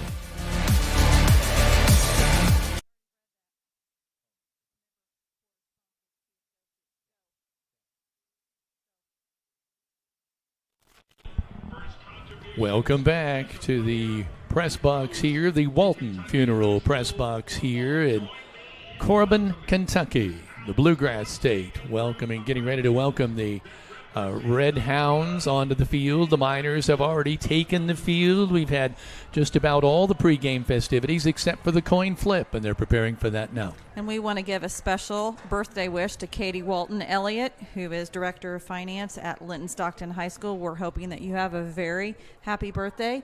And as mentioned by Kevin, we are broadcasting from the Walton Funeral Service press box. Kevin? And again, as we've told you several times, if you're still looking at this time to try to find a picture, the reason you're not seeing one is we were forbidden to live stream the video for this, but we were allowed to do the audio. That is why we were here, and we're about ready for the kickoff. Again, we're waiting for the Red Hounds to make their entrance for their fans. Well, here come the captains for Corbin, and also, no doubt, for Linton as they go out for the coin flip.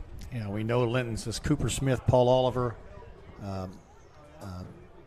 Corey Andrews wearing 42, so don't get mixed up on that, and Jimmy Wright for seniors. Looking across the way to them, I see number 23, Eli Pietrowski. 13 is going to be Lucas Bertain. 53 Gavin Hinkle. And the last one there, I believe, was 50. And that's going to be a Farmer, Max Farmer. I have to sit here and wonder as I watch, and keep in mind we are doing everything we can to give you as play-by-play action as possible to show you what is going on the field. But as those captains walk, Coach Brian Oliver standing next to Paul for the first game of the season. So that really is something. I don't think I've ever seen Coach Oliver. Does he always go out for the flip? I don't think I've ever seen him go out for one. No, they must have the coaches, because theirs is coaches on the other side. Their coach is there too, correct. Yeah, that has to be something special. Let's listen in here for the flip.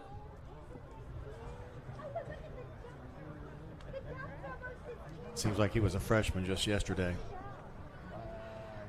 Blocking a punt from the left-hand side. I can still see it in my mind at home in Linton as a freshman. As mentioned, Big D, you're starting your 26th season calling minor football. Kevin, this begins year 5. Yeah, that doesn't sound good, but you've done it. You've done it most all of your life, so we're certainly glad you came. Well, we're glad to be working with you, Big D, and I'm really glad to be working with Heather. Don't take any. Well, she's got the edge on me, I guess. What can I say? Well, she has the expertise, that's for sure. Here we go. Now, what's the call here? We started getting sentimental. They're going to receive. Well, I want to say thank you to all who continue to support us, both in sponsorship, kind words. The last 2 weeks, obviously, the start of school has been very busy for Rader Media Sports. But we're honored to be able to do this side by side and bring in amazing color announcers as well as those at the school. So we're very excited to be able to do that. Will your team go? Now the Miners what do you call it? Going to be on defense right off the bat. Well, you have one more thing to play, right? Well, we already did that, Kevin. Oh, I missed it. As we call it, it's go time for the Miners, and we're very proud to be able to not only broadcast football and girls and boys basketball, but high school volleyball, high school baseball, high school softball, and everything in between. We want to shine a spotlight on all Miners. Oh, interesting here. They've killed the lights at the stadium for the entry of the Red Hounds. This is interesting. No doubt. Well, this is the first time because it's the first time they played here in a game. Yeah. Now, keep in mind, they've had 3 scrimmages. Oh, okay. So the Red Hounds have plenty of experience, but they're walking out toward the field now. Let's listen in. It's a mission. One forged in sweat. Early mornings. Goodness. And in the quiet moments, no one sees. Well, then look at the team going up the side now to the end zone. So they're going to come down the end zone stairs. We play for the name, the tradition, the legacy. From the first whistle to the final drive, every step is a step forward. Every mile, a marker on the map. It starts now. A new season, a new chapter, same goal. Corbin football. One team, one town, and one road. And all roads lead to Lexington.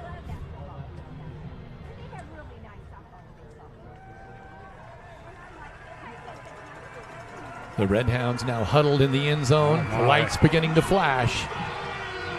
It is go time. Yeah, I can't say I've never seen this in a high school game ever. Fireworks going off. And here they come the Red Hounds onto the field. Led by Max Farmer. And boy, if you can't get fired up for that. You know, a lot of colleges have gone to this tunnel walk. Yeah. That was very similar, just without the tunnel. Right.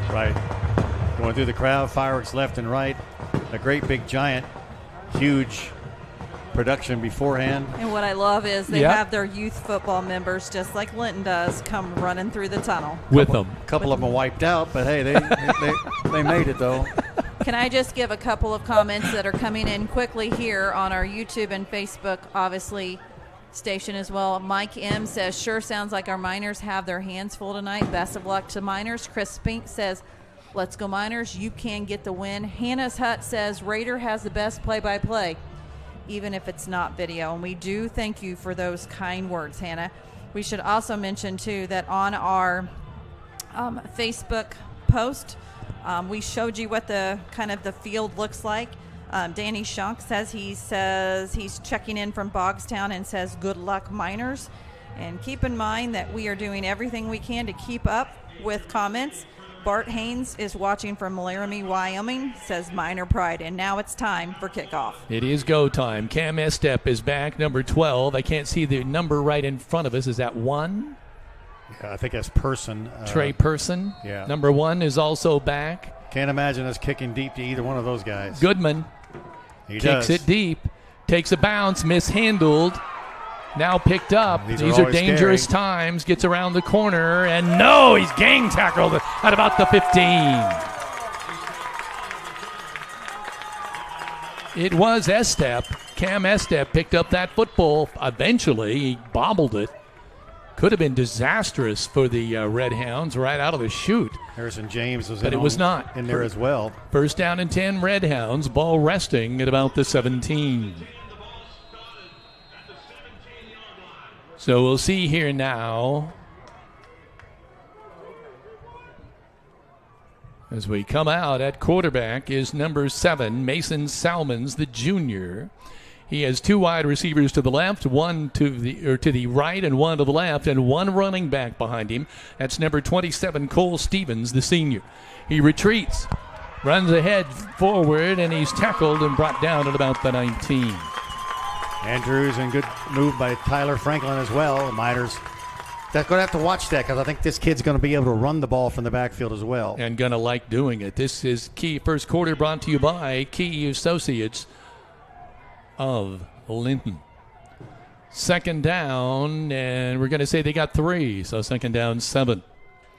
This time, Salmons under center. Retreats, keeps it.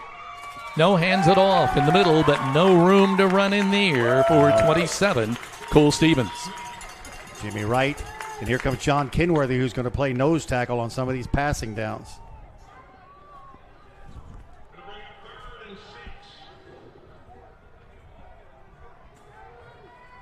Trips to the right. 1 wide receiver to the left. The ball shaded toward the far hash mark on the left-hand side. Quarterback, Salmons. From the gun, standing at the 15. There's the snap. Retreats. In trouble. He's under pressure. He's going to throw it out there. Intercepted by Paul Oliver. First down and 10 Miners on the 19-yard line. Big play by Paul Oliver. Pressure from Andrews on the middle, and a big mistake by the rookie quarterback gives the Miners the ball almost at the red zone. Oliver jumped out immediately when he saw that ball in the air. And the Miners have it just inside the 20 in the Stanger home red zone. What a break for the Miners this early in this contest. Definitely need to take advantage of this situation. They come out at quarterback is Russell Goodman. Oliver is wide to the right. We have the wingbacks, as Big D pointed out. Left and right, 1 running back. That's number 44, Tate Gamble. Man in motion. They're going to pitch that way. It's Cunningham. And he's inside. He's down to about the 5. Touchdown saving tackle by number 6, Zach Thomas, but nice hole. Ren Cottingham had room to roam. And I think we saw the speed right off the bat that we're going to expect from him. It's outside the 5. They put the ball at the 6. Second down. First and goal from the 6. You truly can almost feel the stun right now. Again, Oliver, wide to the left. Cooper Smith, wing back to the right. Cottingham, wing back to the left. 1 running back. They're going to give it straight ahead, and they are in the end zone. Who is it? Number 2, Cooper Smith gets the first touchdown of 2025. The Miners strike first. That was a hometown veterinary touchdown. And the Linton Cycle Sales scoreboard is lit up. The visitors take a 6-0 advantage. What do we do for extra points? We went for 2 almost all of last year. It looks like they're going for 2.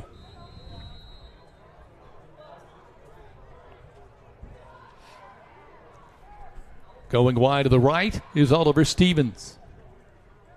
Everybody else in tight.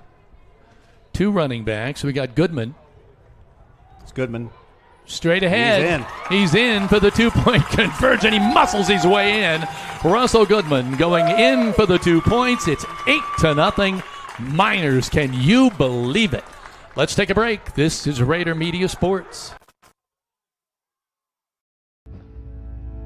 Brian Carell, formerly of Carell's Gas, wants to thank his customers for over 70 years of continued support for his family and business.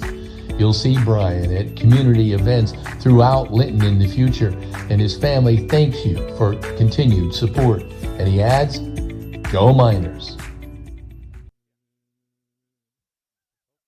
Country roads to city streets, Corey Motter is the local expert Greene County trusts. With proven results and a drive to help you succeed. Close it with Corey and turn your real estate goals into reality.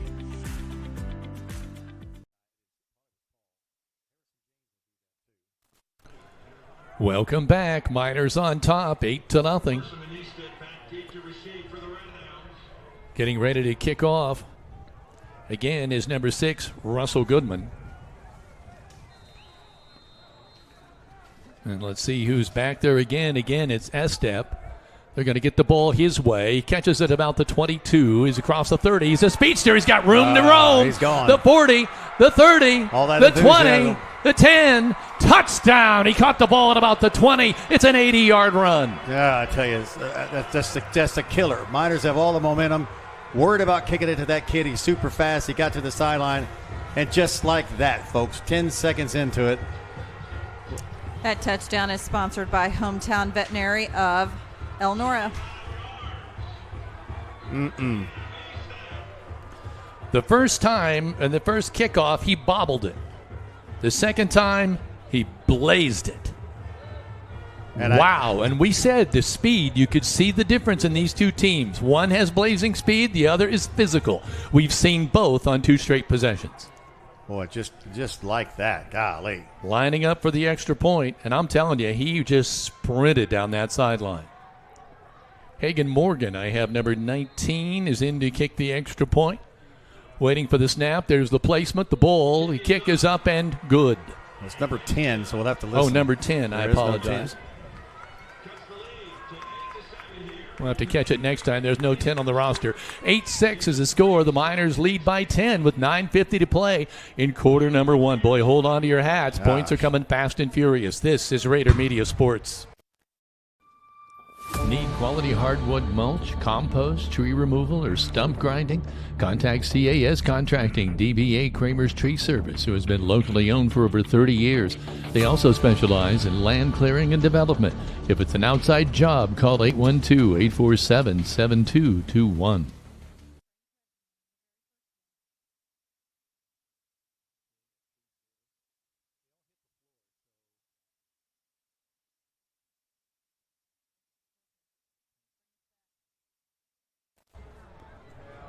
By the way, we've now had 2 hometown veterinary touchdowns, and the Linton Cycle Sales scoreboard reads 8-6. Linton-Stockton still with the lead. Crane Credit Union supports area schools and wants to encourage every student to do their very best with youth and teen accounts. Students can earn $4 for every A in their semester report cards. For more info, contact your local Crane branch or find out more at cranecu.org. There's the kick. Miners will take it from inside the 5. Hit hard. Spun down. Still running. That is Stevens. Number 7, Oliver Stevens. And boy, he got tagged, but he was not stopping. He was carrying that ball a little loose, but he runs with some authority, which I like that as well. So the Miners come out on offense, see what they can do, and they've got to chug this football down the field. Katie Marie Photography, located in Duggar, Indiana, specializes in newborns and littles. You can find her page on Facebook, and for more info at Katie Marie Photography. Miners come out of the huddle. Setback is Tate Gamble. The quarterback hands off to Gamble. He's tripped up right away, stumbles forward to, well, I was going to say the 29, but they might be marking it about the 28. So only a gain of 2. He got tripped up right away. Well, you hope you can just get a couple of first downs. You hope you can score, but at least move the ball a little bit. Oliver comes wide to the left. Otherwise, we've got wingbacks left and right. Wingback in motion, that's Cottingham. Goodman. Looking over to the sideline now. Changing the play. Waiting for the snap. Fakes, gives on an inside reverse. Coming the other way. He's got blockers in front of him. Turns a corner. It is Cooper Smith. He's all the way to the 40. Out about the 37-yard line. Beautiful blocks on the left side and a nice block by the wide receiver coming down. Sprung him down the sideline. Number 30 is going to make probably a touchdown saving tackle. Clay Atkins and the Miners move the chains. Cooper Smith has really emerged for this senior year. You can see it already. Down to the 36 of Corbin. That was a gain of 36 yards. Paul Oliver to the right. Ren Cottingham, wing back to the left. Wing back to the right is Cooper Smith. Russell Goodman with the count. Rolls to his right. Has a man out there. It's Oliver. He tries to shed one man. Cannot. But he's spun down at about the 29. Tackle by number 6, Zach Thomas. But I tell you what, there was some zip on that ball by Russell. Put that right in the hands of Oliver. And I like that. You get a good 8 yards on first down. Second down 2. Ball resting at about the 28. So they give him an extra yard on that. Miners breaking the huddle again. Only one lone wide receiver. Paul Oliver to the left. Wingbacks to the right. It's one-on-one out there with 13 Brittain. Tate Gamble, the lone setback. Going to give straight ahead. He's muscling forward. He's inside the 25. Down to about the 20. Let's see if they put it at the 22. It's going to move the chains either way. Boy, the Miners are playing physical. They it's just are like indeed. just strap on your chin straps and we're coming. Josh Goins makes that tackle, big number 75, but the Miners are down at the 22-yard line. A nice Boy, if answer. they can play this way for a length of time, I could see the air going out of this. But, again, if they can score 80 yards. I bet we don't kick it off to that guy all night. We'll have to see what happens. Miners break the huddle. This time Oliver's wide to the right, working on the far hash mark. He's lined up on the short side of the football field. Goodman's going to take it. He's going to follow his blockers to the right. Sheds He's it, runs inside over the 15. Makes a move, Still going. Touchdown! Russell Goodman broke out of the mass somehow and punctured the line and scored. I tell you what, he sidestepped one It's guy. like 22 yards out. Stepped over another guy and was able to jump over the third and get the last 6 yards. And the physicality, as you talked about in the pregame, Kevin, is starting to take shape. A hometown veterinary touchdown by Russell Goodman from 22 yards out. Miners are going to go for 2 again. They're up now, 14-7. Oliver going wide to the right. Cottingham in tight to the left. Cooper in tight to the right. These are going to be key. Goodman waiting for the snap. Man in motion. He fakes to the wingback. Wants trapped. to cut to his right. Dumps in trouble. Throws the ball, and they're going to Incomplete. say it was trapped. Just a little underthrown to Andrews, but the Miners score. That's the important thing. So the Miners are now leading 14-7 with 7:20 remaining here in this first quarter. Oh, man. Oh, my. Buckle up. This is Rader Media Sports. Team Ortho is Greene County's only orthopedic clinic featuring board-certified orthopedic surgeon Dr. John Hammerstein. Team Ortho also has lead athletic trainer Jed Arsenault, who works with the Linton-Stockton student athletes to help minimize the risk of injury. Greene County General Hospital, our family, caring for yours.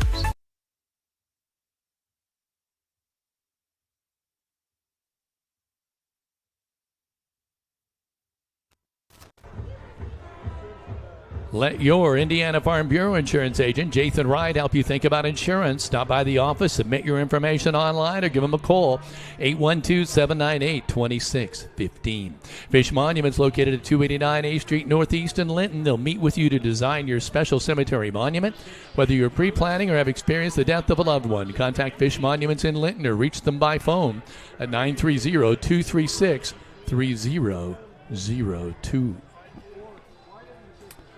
I want to point out here that now we've had 3 touchdowns in a short period of time for a 14-7 score on the Linton Cycle Sales scoreboard. It's really lit up tonight. Can't give up the long kick, though. Kick short. Kick short that time, and they're down. A great field position. It's going to be inside the 40 at about the 39. Place to start. The tackle by Colton Andrews, number 9. They are going to get the ball in good field position, but that's a lot better than a return for a touchdown. Cole Stevens, at senior defensive back, was returning that one. Well, the ball is just a hair inside the 40. We're going to basically say it's at the 40-yard line, 1st and 10. Coming out here on the right side. Everybody in tight now. for the quarterback, Oliver Stevens. Oh, it's Salmons. Under Sutter. Salmons, you got the... Or Salmons, thank you. He's going to keep it. Uh-oh. He keeps it, and there's some room, and he's luckily hog-tied quickly at about the 49, but he picks up. It's almost a first down on that play. He's got some big speed, and he just tucked in behind the pulling guard across the front. Jimmy Wright kind of got a hold of him, but, yeah, he's a little guy. We don't have the height or the size, but you can hardly find him behind the big dogs up front. Salmon's getting ready to call. Second down 1. Again, under Sutter. Going to hand off straight ahead to his running back, who dives forward across the 50-yard line to about the 47. That'll give him a first down. Stevens on the carry. Again, Wright going to get credit for it. Also looked like Cooper Smith was out there as well.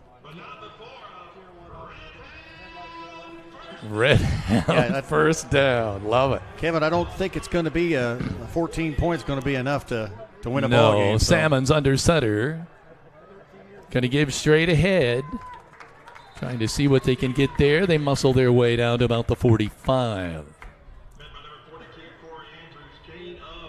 Again, that Corey Andrews giving credit on the stop, as you heard. That was take a while to get these names down. Stevens carrying that ball. Cole Stevens is the lone setback. They line up with wingbacks left and right, but also wide receiver to the left. Same play. They're going to give to Stevens this time a dive play off the left-hand side. And he gets a lot of running room. He's inside the 40, down to about the, let's see where they put it.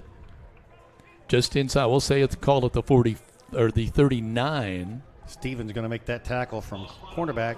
Again, 3rd down and 1. You got to love it if you're with the Red Hounds because 2-down territory for sure. Yeah, with only 1 yard to go. You got to play with here. Let's see if they put it in the air. Salmons. They're running double tight end with a huge Brown and Pietrowski, the 2 big guys. Tight formation. Yep, they're muscling it forward.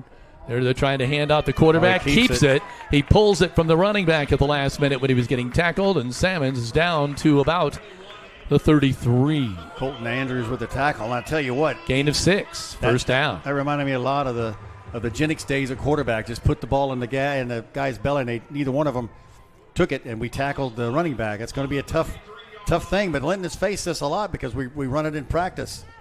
Estep is a wingback to the left, and can't quite get the number on the wingback to the right, but 1 setback Stevens. Salmons. Like 2. Handing off inside reverse, coming around this side, and again, he got some speed. He's going to be spun down, though, in a touchdown-saving tackle at about the 20 for the Miners by Colton Andrews. I'm telling you, he was on an island, and he made the play. Carry by Tatum Cox, and really, Andrews now has made 2 touchdown-saving tackles, both of them back-to-back. They're inches away from the Stanger Homes red zone. Fitting for the Red Hounds, who are trying to tie this thing up. 4 minutes and 30 seconds remaining here in this first quarter. Cole Stevens, the lone setback. Salmon's the quarterback. Again, working under Sutter. Takes it. He's going to hand off to Stevens off the left side. And he is spun down. Didn't get to the 15. He's probably down to about the 17. Gain of 3. Smith and Andrews combined on that tackle. Smith got him high. Andrews got him low. You got to be aware that they're going to maybe strike that pass sooner or later. See, they have the ball spotted at about the 16. 2nd down, 6. In the red zone. We got a new running back in there now. Trey Person is in there. They're going to give to Trey straight ahead. He just pounds it forward. And he runs into Andrews again. Not quite the size with Person, but I think he has a lot of speed. Redaway also getting in on that tackle. Clock ticking. We're under 3:30 to play here in this first quarter. We got down on the Linton Cycle Sales scoreboard. If you just joined us, it's 14-7. You've missed 3 touchdowns already. Again, Person, the lone setback, Salmons. Got to hand it to him off the left side. He's getting about 5 yards every time they touch the ball on that off tackle. They like to go to the left side. Franklin going to get in on that stop. Here's a big 3rd down. Well, that was 3rd down. This is... got the first. They got a first down. The ball now is in the Stanger Homes red zone, and it's inside the 10-yard line. It looks like it's at about the 8. Salmons has a man jump off sides. Number 30, Clay Adkins, the right-hand side wingback. Went a little early. It's going to cost him 5. They'll mark it off. That'll move the ball out to about the 14, maybe the 13. They're huddling right there, right around the ball. First penalty of the night. 2:42 on the clock. And the clock is running. Salmons under center. Man in motion. He's going to give the ball to the man in motion. Coming around the right side. Estep all the way, and he was barely touched until he was in the end zone. Cam Estep with his second touchdown of the night. Well, they had to work for it, but they were able to answer the Miners' drive, so we're going to have quite a firepower tonight. A hometown veterinary touchdown for Estep. He's familiar with it. He's been there twice. They come in now to try the extra point to try to tie this up at 14.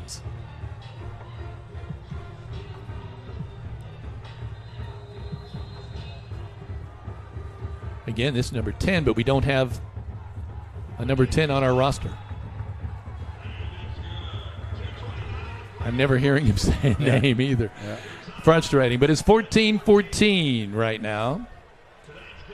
2:29 remaining here in this first quarter.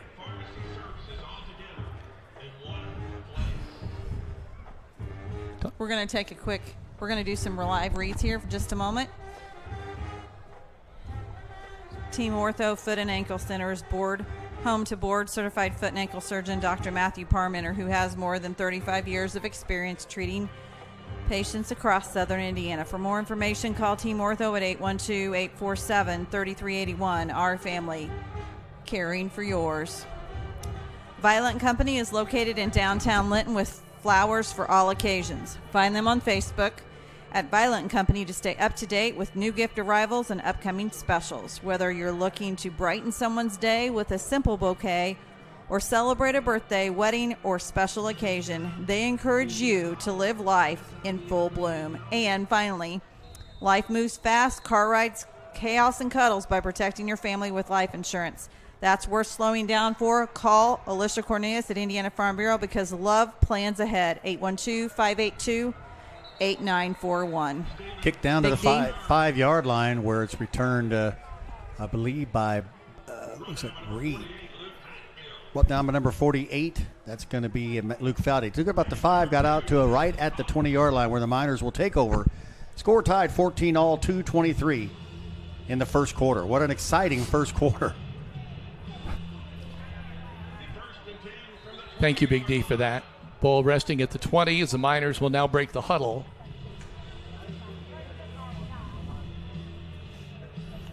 Oliver to the left. Goodman at the quarterback. On the left side, wingback is Cottingham in motion. They give straight ahead. They fake to Cottingham and give straight ahead. I assume that was Tate Gamble, but I'm not sure. Cooper Smith, number 2. It was Cooper, okay. Yeah. Hatfield on the tackle. He's one of the guys that we spotlighted. Cooper runs the ball a little bit harder this year, I'm noticing. A little bit bigger weight. Looks like he's gotten a little bit stronger. Gets out to the 23-yard line.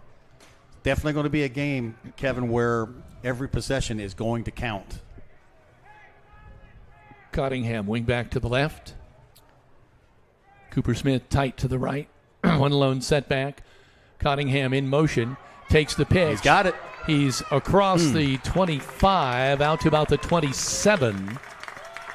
Should be a first down and 10 for the Miners. Both of his runs, he's had some linemen leading the way. Number 11, Malachi Zachary, one of the guys on the tackle. It's very close. Big third down early in the contest. Big play here. 2 carries, 18 yards for Cottingham. Need these 2 yards to keep possession of the ball. Third down, 2. Goodman waiting for the snap. Trying to draw him off. We've been good at that. Gamble is the lone Looking setback. over to the sideline. Now back set. calls the count, man in motion. Uh-oh, he's going to confusion. take it forward. He's on, gets across the 35, busts his way across the 40, out to about the 44-yard line. Wow. I thought that was just a busted play, but It might have been. I almost think the way he jolted forward, he saw something. Coaches had probably prepped him and said, if you see this, go. Because it looked like a messed up play, but that was a big gainer. Russell Goodman right now, the star of this offense for the Miners.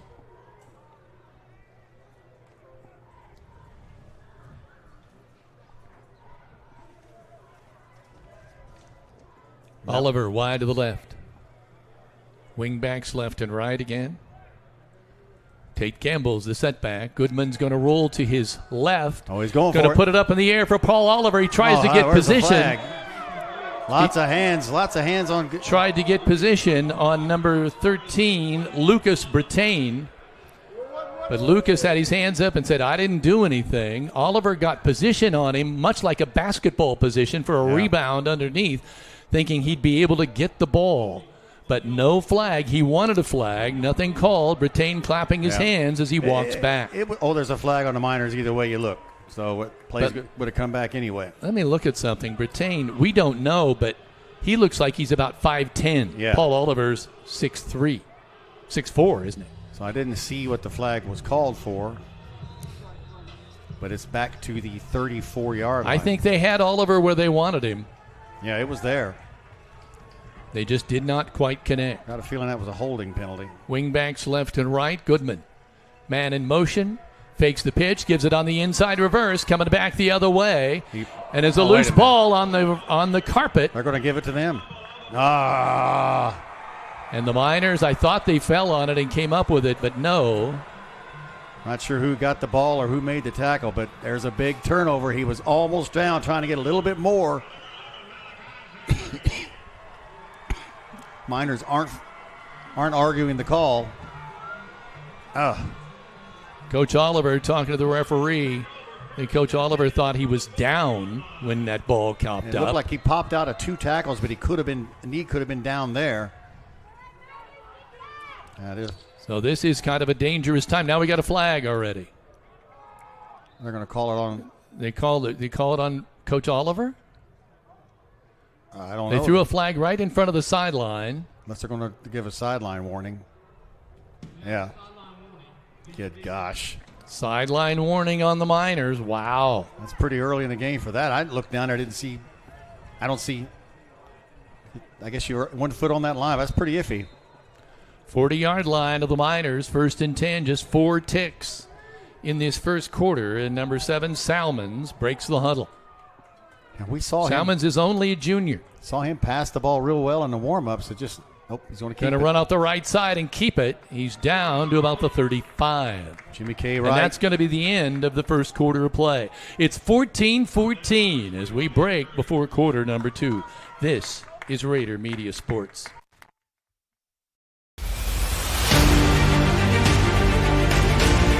Before and after renovation, reveals are all the rage these days, and no one knows that better than Brock Anderson at Brock Anderson Construction. Whether it's painting, roofing, drywall, trim, electrical, or an overall remodel, Brock's before and after reveal will have you striving to come home to quality. With over 25 years experience in the construction field, call Brock Anderson Construction at 812-798-5583 for your home repair and building need. And as he always says, go Miners. Crane Credit Union offers School Spirit debit cards that allow you to show your school spirit each time you use it, with a portion of the purchase being donated back to your school.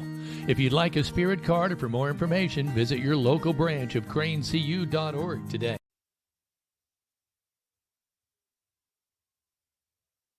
Your windows tinted by a professionally trained staff, English Off-Road near Bloomfield offers regular and ceramic window tinting for cars, trucks, equipment, and recreational vehicles. Call 812-384-5060 or check out their photos on Facebook today. Second quarter action now. A tied game 14-14. The Miners just turned the ball over on a fumble at their own 40-yard line. One play later, it's at the 35. And the Corbin Redhounds with Salmons in his first year as a starter. They've been pass happy. Or run pass. I don't believe they've even attempted a pass so far. They come to the tight line. It is 2nd down and 5.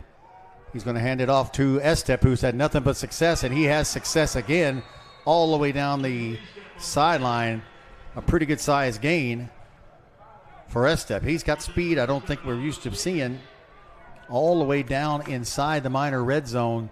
Looks to be at about right at the 20-yard line. He's having a big ball game already. That's a gain of 15 yards. He's got 2 carries, 28 yards, plus a 60-some-odd yard kickoff return that tied the game. Up to the line again. Salmons is under center. Tight formation again. Going to give the ball up. The other he keeps it behind him, and Russell Goodman's going to grab him, but he still gets down inside the 15-yard line, down to about the 14-yard line. Very tricky offense. Looks like he's going to hand it to the running back coming up the gut, but then pulls it out the last minute and kind of gets behind him, and that enables him to kind of be hidden. Russell Goodman, after making that stop, comes out of the contest. Ball is ruled down at the 14-yard line. He's got 5 carries for 27 yards. 11:20 on the clock. Counting it is now 2nd down and 4. Under center again. Here comes the hand. Oh, same exact play. Keeps it. He's going to get rallied. Jimmy K. Wright as well as Corey Andrews are going to not fall for it this time. And, of course, we're going to be in 4-down territory. See what they mark him down at. Those who are listening, maybe not from the area, Corey Andrews breaking the minor tackle record. And Linton has had some absolutely stellar linebackers over the years. This brings up a 3rd and a long 3 or a short 4, but you got to figure 4-down territory. Also got to figure sooner or later they're going to release that tight end. They've got 2 tall guys down there. They got to be 6'3", 6'4", both. Salmons under center, in motion, and there's a big hole up the gut for Cole Stevens. Colton Andrews is going to come over and make the tackle along, I believe, with no, it's going to be Andrews, but that was a big buster up the gut. That's going to be a 1st down. As you can hear the crowd from across the way, down the 5-yard line. Difference in this game so far has been a kickoff return for touchdown right after the Miners had scored after an interception. And then Miners answered. Corbin answered. Now the Miners with a fumble, and Corbin looks like they're about to cash in on it, and it looks like it's going in from 5 yards out. 27, that is Cole Stevens, and they're starting to move the ball a little bit easier, Kevin. They take advantage, which is what winning programs do. A hometown veterinary touchdown by Stevens. Big D, thank you for calling. As the, I think it's one of those things where the Miners, in order to stay in this, need to play almost perfect football. Flawless, yeah. And they were playing flawless football until that turnover. There's the snap and the extra point. The kick is up, and it is good. So on the Linton Cycle Sales scoreboard, it is 21-14 Corbin. I have to be honest here. This is not a defensive stalwart game. This is an offensive juggernaut for both teams. 21-14 on the Linton Cycle Sales scoreboard. Let's take a break. This is Rader Media Sports. Linton Sporting Goods serves Linton and surrounding areas with quality sporting goods and screen printing for over 25 years. We specialize in embroidery and team sales, located on Highway 54 west in Linton. Stop by and visit this family and locally owned shop today.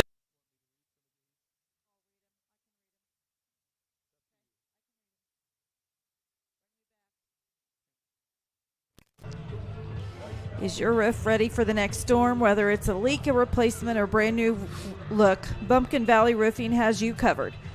For 13 years, we've been the trusted name in residential and commercial roofing in southern Indiana, offering membrane, shingles, and all metal roofing. Call Coach Sierra Babcock to schedule your free estimate today, 812-227-0818. Kevin? Ren Cottingham deep. Here's the boot. It's going to be one of the short men at about the 25. I can't catch a number across the 30. And now to about the 32-yard line. Is it Harrison James? I thought I heard James being called. Harrison with a nice return across the 30-yard line. See what the Miners can do with it.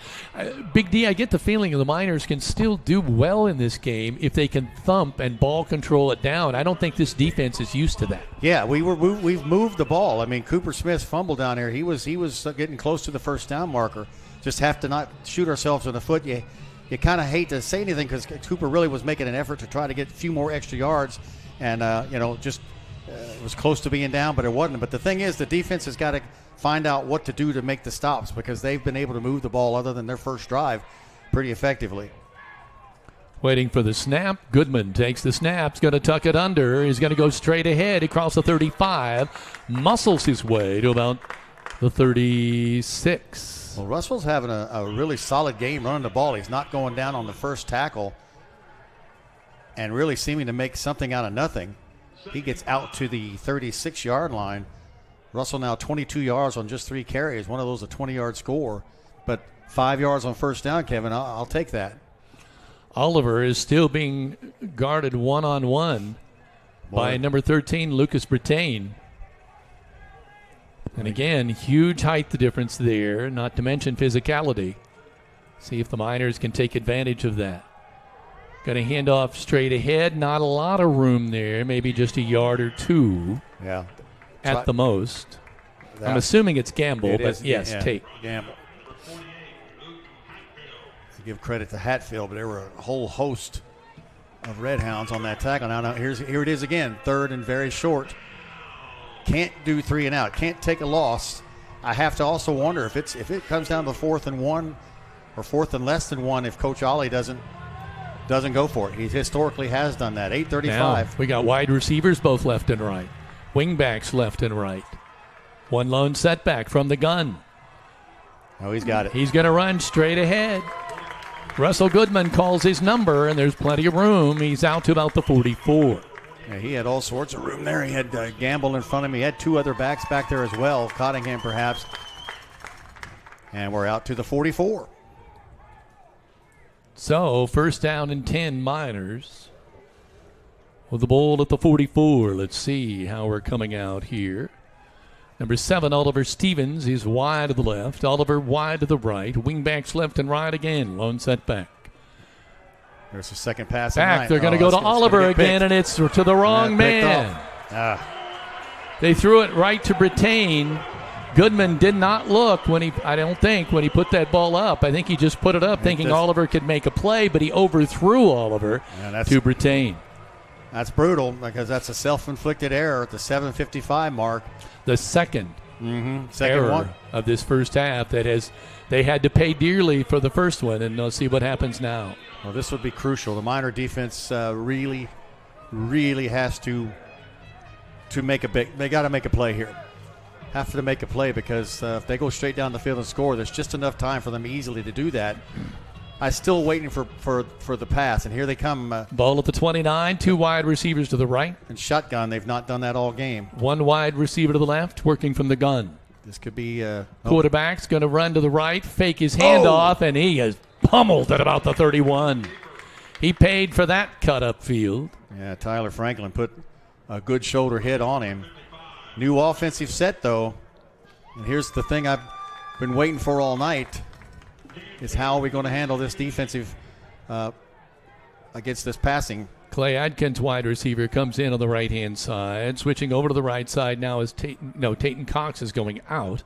On the left-hand side is Cam Estep, and he has been dangerous tonight. 2 touchdowns already to his credit.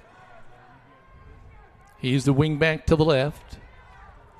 Wingbacks left and right. Another back in motion. That's Estep.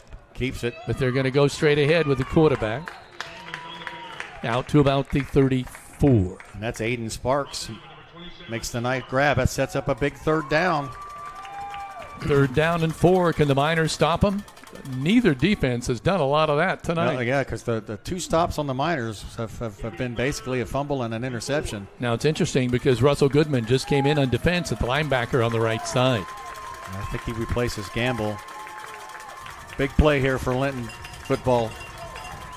3rd down, 4. Set up tight, but again, that ball to 35. The tight end is who I want to watch. Man in motion, Estep. We're threatening coming in. They thought they drew somebody off. Estep wanted a call. He didn't get it. They're getting the call now from the sideline. Just a quick pass to that tight end, though. Nope. They're going to give it to Estep going around the right side. He's got some gosh. room. What speed. Jets must kick in. He's crossed midfield and down at about the 48-yard line out of bounds. Yeah, I tell you He's what. just like another gear. It is, because, I mean, we looked like we had him at the scrimmage, and he jutted through. Paul Oliver comes over. He actually broke the first tackle. Gets all the way out to the 43-yard line. Boy, there's a big conversion by the Red Hounds on that one. 6:16 on the clock. Boy, to keep them out of the end zone would be big. Well, they're saying he stepped out earlier. The ball is placed at the 48, 1st and 10. 2 wide receivers to the left, 2 wide receivers to the right. They're going to give straight ahead, and Cole Stevens, running off tackle on the right-hand side. He's across midfield. Gets it down to about the 49 of the Miners, I think. I think they're still waiting to place the ball down. Sparks in there on that top. Nope, it'll be the 48. We should remind you the second quarter is sponsored by Key Associates of Linton. Thank you, Heather. Linton Cycle Sales scoreboard, 21-14, clock running, 5:45 remaining in the first half. Working from the gun again now is Salmons. He's going to call his own number, going straight ahead. They love that where the 2 backs go simultaneously into the hole. He's not, if he hands off, it's 3 or 4 yards down the field, and then he'll make it his decision in which way he's going. In fact, they're not even changing possession of the ball almost to 2 or 3 yards into it. 42-yard line is where the ball rests now. Andrews with his 6th tackle. This eats up the clock, but they've got plenty of time. So 3rd down and a long one. Now under center. He's going to hand off to Stevens on the right side, and he punctures his way to about the 36. They're moving the ball right down the field. Russell Goodman on the stop, but they're getting 5 or 6 yards every time they do it, and it's down to the 35-yard line. As much as we like to talk about Linton pounding and grounding and the physicality, that's exactly what Corbin's doing as well. Big number 0, Malachi Brown, lines up here on the left side now on the end. It'll be interesting to see if they go that way. Nope, they're going the opposite way. Again, calls his own number. Number 7, Salmons, is down to about the 30. Well, Andrews with another big pop. You just got to hope maybe the physicality will start to wear on him a little bit, but he's down to the 29-yard line. Moving the ball effectively. Right now, my fear is the Miners' defense is going to take a toll here. Yeah, you're right. Finding a lot of room on the inside. Working underneath the center. Cole Stevens, the lone setback, going to fake to Cole. Is going to go to Estep. Going around the right side. He's hopscotching around. He got pummeled at about the 25. He likes to shuck and jive when he gets in the hole, and he's so quick he can get away with it, but that time he did not. Quite the runner. Blake Scarborough is going to make that stop. But again, 3rd down 1. It's 2 down territory for 1 yard. Now they're definitely in where will go for 2. Or Miners need to come up with a couple of stops, a play here. I vote for a fumble. Salmons hands it off, this time on the left side. But again, it's Stevens. He's down to about just outside the 20. Colton Andrews just got enough of him. Another first down. They're inside the red zone now. The Stanger-Holmes red zone. Didn't need to get a whole lot. This has been a drive that started from their own 29-yard line. And a couple of 3rd down conversions they've made, 2 of them on this drive. Salmons coming out, the junior. Looks left and right across his offensive line. He's going to hand it off to the second man through the hole, Estep. That time they kind of lined up in an I formation. Yeah, different look again. 75 Chris Lyons in on that stop. Now coming in the ball game is number 55 Brettaway. Tyler Franklin is coming out. And again, it's just it's 7, 7, 6, 3, 4, 6. That's 16-yard line is where the ball rests. 2nd down 5. God, we got to get it where they have to go more than 1 yard. So far, the defense has not been able to make a play. No. They need a big play, and they got the interception, and it set up the first TD. But good point. Here it comes. Estep going around the right side, and he is tattooed at about the 15. Big hit again from Andrews. Goodman was out there as well, but it was Andrews that put the finishing touches on him. He ran out of room as he darted to the right to the sideline, and when he did, then he was dead to right. Yeah, I think, streaming that out, stretching that out so he can't just get to the sideline and cut up field is a big thing. Yeah, you can't let him get it. They have to make him cut back up the field, and that's where your linebackers Third down make a and big 5. hit. This is one of their longest that they've had. Let's see what the defense does. Although, clearly by watching their field goal kicker, they can kick from here. So the ball's resting now just inside, a shade inside the 15. Third down 5. Everybody in tight. Wingbacks left and right. Lone setback. Salmons pivots, hands it straight ahead to the big fullback, and he goes all the way. Oh, my. So that was about the 20-yard line, 19? 15-yard line. 15-yard line touchdown, hometown veterinary touchdown from 15 yards out. He'd have scored from 70 yards out on that one. 27-14. Well, so far the story of the game has been a couple of turnovers for the Miners, but they did drive the whole length of the field, 71 yards right up the middle, and we're going to have to find an answer for stopping that run. They're good on the outside and good on the inside. That's the toughest thing. There's a snap. The placement, the kick is up and good from a country mile. Super kick. And it makes it 28-14. Remember, the Miners struck first and then have been outscored 28-7 since then. So 1:36 remaining in this first half. 28-14. Right now, the Corbin Redhounds are on top. This is Rader Media Sports. Harvest season is coming near. Give Audrey Sparks at Richard Brown Insurance a call to make sure your farm and farm equipment are properly protected. Also, Linton Sporting Goods is your local one-stop equipment shop for all things sports. Locally owned and operated in the family for over 40 years, they will make sure you are ready for the start of the season or upgrade throughout the season. Find them on Facebook today. And in an accident and need a lift, Skinner's Towing Service is your reliable, fast, and friendly people you can depend on 24/7. Call 812-699-0743 for a locally owned, affordable service. Kevin. Thank you, Heather. 1:36 now remaining in this first half. Reminder to stay tuned for the Inman Reality Halftime Show. There'll be a lot to talk about after this first half. Let's hope that maybe there's a little more activity here in the minute 36 remaining with the Miners with the football, but we'll see. There's the kick from the 40. High boot. Taken over on the left side at about the 5, the 10, the 15, and spun down there is number Stevens. 7, Oliver Stevens, and now we got a flag.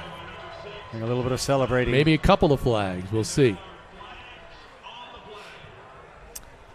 As Kevin mentioned, we want you to stay tuned to the Inman Realty Group halftime show, where it gets you across the goal line. I think there was a little over-exuberance on the tackle, and see what's happening So here. is that a personal foul? Is that 15? I would think so. Why are they taking so long to discuss it? Seems like a lot of officials, too. There's 6 of them out. I guess there's And 7 the of defense isn't moving. them. No, nobody's moving. Nobody.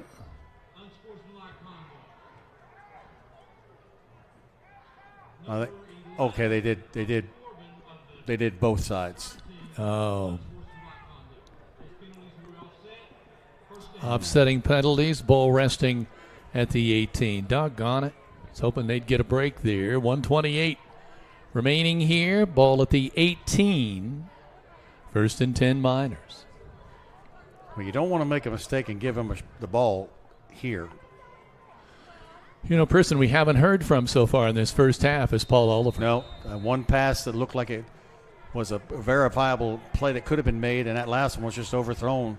He's not part of this game right now at all on the offensive side of things. And he needs to be. Cooper Smith going around the left side, spins, flag, late flag. Now another flag being thrown from the 42-yard line over to the 20.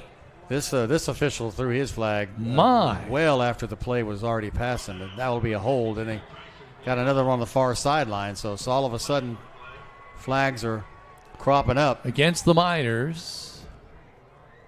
At least that was the initial call. I saw the point toward the Miners, didn't see the call.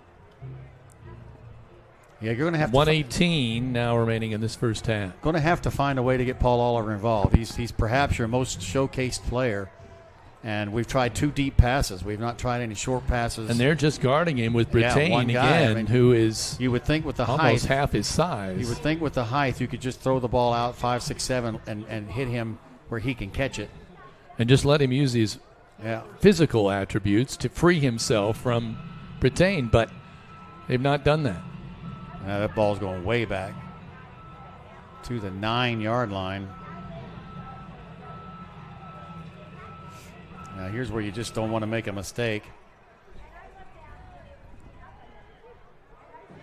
So 2 plays, 2 successive penalties.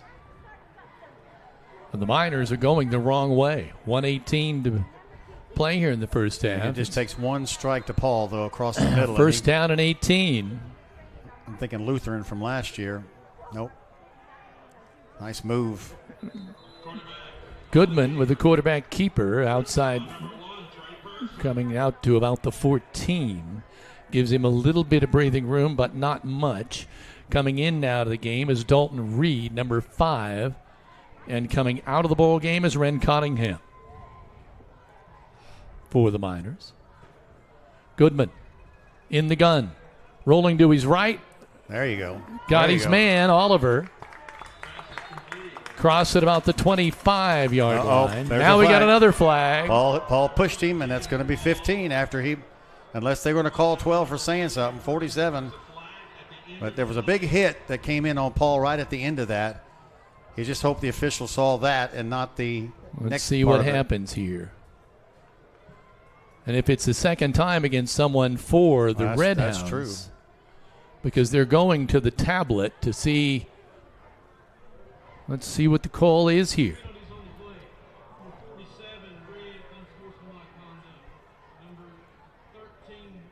Well, they're going to again. Oh my! They're going to offset it and offset it again. What we have to remember is, like you just said, that is a personal foul that you've got to remember. If you get another one, you're out this half and you're out the next half. Timeout for the Miners. Timeout Miners. Coach going to huddle them up with 40 seconds remaining in the first half. 28-14. Miners trailing the Red Hounds. Autumn Trace of Greene County is the perfect setting for seniors to call home. Seniors can live as independently as they wish while enjoying as much supportive care as they may request in their daily lives from their 24-hour care staff. Call Jessica at 812-699-4664 to find out why many of your friends and neighbors have already picked Autumn Trace as their choice to age in place. Also, need quality hardwood mulch, compost, or tree removal and stump grinding? Contact CAS Contracting, DBA Kramer's Tree Service, who has been locally owned for over 30 years. They also specialize in land clearing and development. So if it's an outside job, call 812-847-7221. And are you looking for high-speed internet? Give Mike Moore a call at Midwest Satellite. He offers T-Mobile high-speed internet for $60 a month with debit auto pay. Call Midwest Satellite at 812-847-8848. Call Mike. He will treat you right. Kevin. Receiver wide to the left. Oliver in tight to the right. Man in motion. They're going to pitch to him. Now they're going to go halfback pass to Oliver. Wide open, and they can't get him the ball. Oliver could not find it. The ball was underthrown. He just, the adjustment. He got turned around, tried to twist around, but that was there. And that's a trick play that you go to. Boy, if that ball was on the mark, it was 6 points. Yep. But if ifs and buts were candy and nuts, it'd be Christmas all year. Well, we get to hear that for the first time this year. Maybe the last time this year, let's hope. That's too bad, because that would have put us right back in this contest, and it was there. Wide receiver to the left. 35 seconds remaining, 2nd and 10 first half. Goodman in trouble, rolling to his left. Oliver's got it at the 40, the 45, the 50, and he's going to go out of bounds. Oh, my. He's pushed into the bench over there. I thought maybe there would be a flag, but no. Wow. And that was nearly picked off. And Paul I didn't even know he had the ball, but he's out to the Miner 49. 26 seconds. There is time to get something done here. 20-yard gain on the play. And I'm telling you that we've got to get Paul Oliver involved on this offense. You see the difference it makes. 1st and 10 at the 49. Oliver is wide to the right. Again, single coverage. They're going to get it out to Paul. He's got a man out there blocking. Screen. Paul's across the 40, the 35, the 30, and he's run down. He's down at about the 22-yard line. 1st down and 10 Miners. They got 15 seconds to get something 15 done. seconds to do it, and that would be huge. They get the ball to start the second half, but we're seeing what can happen with the passing game. Paul's winded, though. Look at him. We got a timeout. That's an alert play because you got to keep him 100%. It's 4 catches, 72 yards now for Paul Oliver. Mayor Preble encourages all to see the community has to offer. He is committed to building a business-friendly environment so citizens can take advantage of job opportunities in and around the Linton community. And you can stay up to date with all things City of Linton by visiting their website at www.cityoflinton.in.gov. And since 1954, Bob Walters Linton Motors has been providing quality vehicles to the community. But did you know that they also offer a full-service department ready to assist you when the time is of the essence? So don't drive out of town for professional and quality service. Call them at 812-512-9857. Kevin? 16 seconds remaining. The Miners huddled up around their head coach. Ball resting at about the 23. The clock says the 28, but I agree with you. It's the 23. It's the 23. And they gave us another second, but boy, don't you wish you had about the minute 16 where we could take our time, but probably have time for 2 plays here. Got to be proud of the way the Miners have responded, though. 28-14 the score, but all the hoopla going on tonight, they've shown they're deserving to be out there. Goodman, the quarterback, takes the snap, rolling to his right. He's looking for Oliver, and he's going to overthrow. No, it's Cooper Smith in the end zone. He overthrows him. And that was some good coverage from Person out there. This is second and 10. 12 seconds now remaining. Now that was quick. That 4 seconds. So that was a fast one. It's not 1st and 10. Now it'll be 2nd and 10, right? Yeah. Boy, that's probably the only thing you've seen that's been a little off. Yeah. It's been a perfect night for the hosts here, but that the scoreboard is not. Scoreboard is not. 2 wide receivers to the right. Goodman rolls that way. That's not throws it out there. There's got to have a timeout. Paul Oliver gets it down to about the 13. 4 seconds left. Do they try to kick a field goal, or are they going to go for it? They got to go for it. Field goal doesn't do us much good. But the passing game has come alive. Timeout for the Miners with 4 ticks remaining in this first half. Again, stay tuned for the Inman Realty halftime show. The Grill of Linton is open 7 days a week with a large menu featuring daily specials. Dine in or carry out your favorites for breakfast, lunch, or dinner. Located in downtown Linton, this family-owned business has something for everyone. And Gaither Power Sports is the area's premier golf cart dealership. Evolution golf carts starting just at $67.99 with 8-year lithium battery warranty and 0% financing available. Gaither Power Sports is also your local Abington e-bikes dealership. Stop by Gaither Power Sports on Highway 54 today. And Kevin, you were just in there earlier this week, so I certainly was. 28-14. 6 seconds for the Miners to try to get a little more on the scoreboard here. Right now trailing by 2 touchdowns. Big D called it. Oliver wide to the left. Everybody else in tight. They put Goodman 2 seconds takes on the snap. clock. Rolling to his right. He's in trouble. Oh, he had him. Gosh. He had. We got a second to go, so.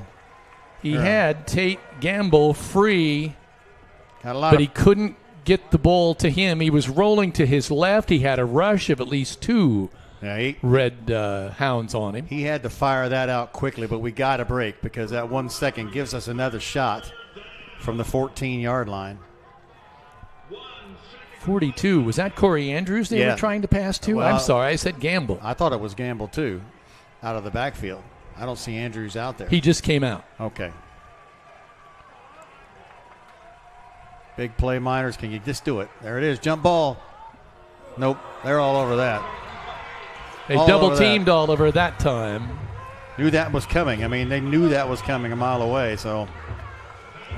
So the score will stay at 28-14 at the end of 2. We'll be back with the Inman Reality Halftime Show when we return. This is Rader Media Sports. In an accident and need a lift? Skinner's Towing Service is your reliable, fast, and friendly service you can depend on 24/7. Call 812-699-0743 for locally owned, affordable service.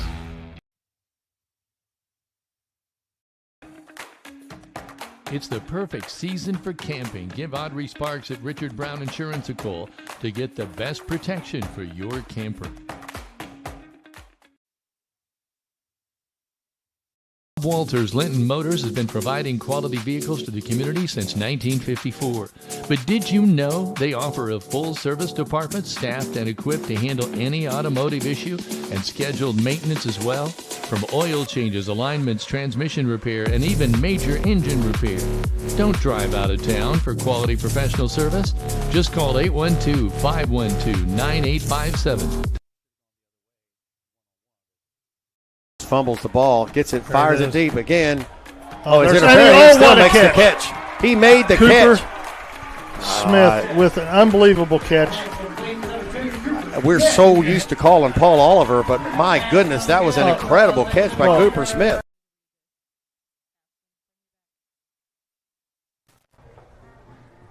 Welcome back to the Inman Realty Company halftime show, and you just saw a Greene County Vision Center replay of last year's Monrovia game at Linton, where Cooper Smith caught the touchdown, and it's a good reminder to let everyone know our next football broadcast will be Friday, August 29th at Monrovia, and you can find all of our information and details posting later this week as far as pregame, start time, etc. And we will be back live next week, so we will be able to see the picture. We are very thankful to all that are checking in on the YouTube station and are having conversations with each other there. So thank you for checking in.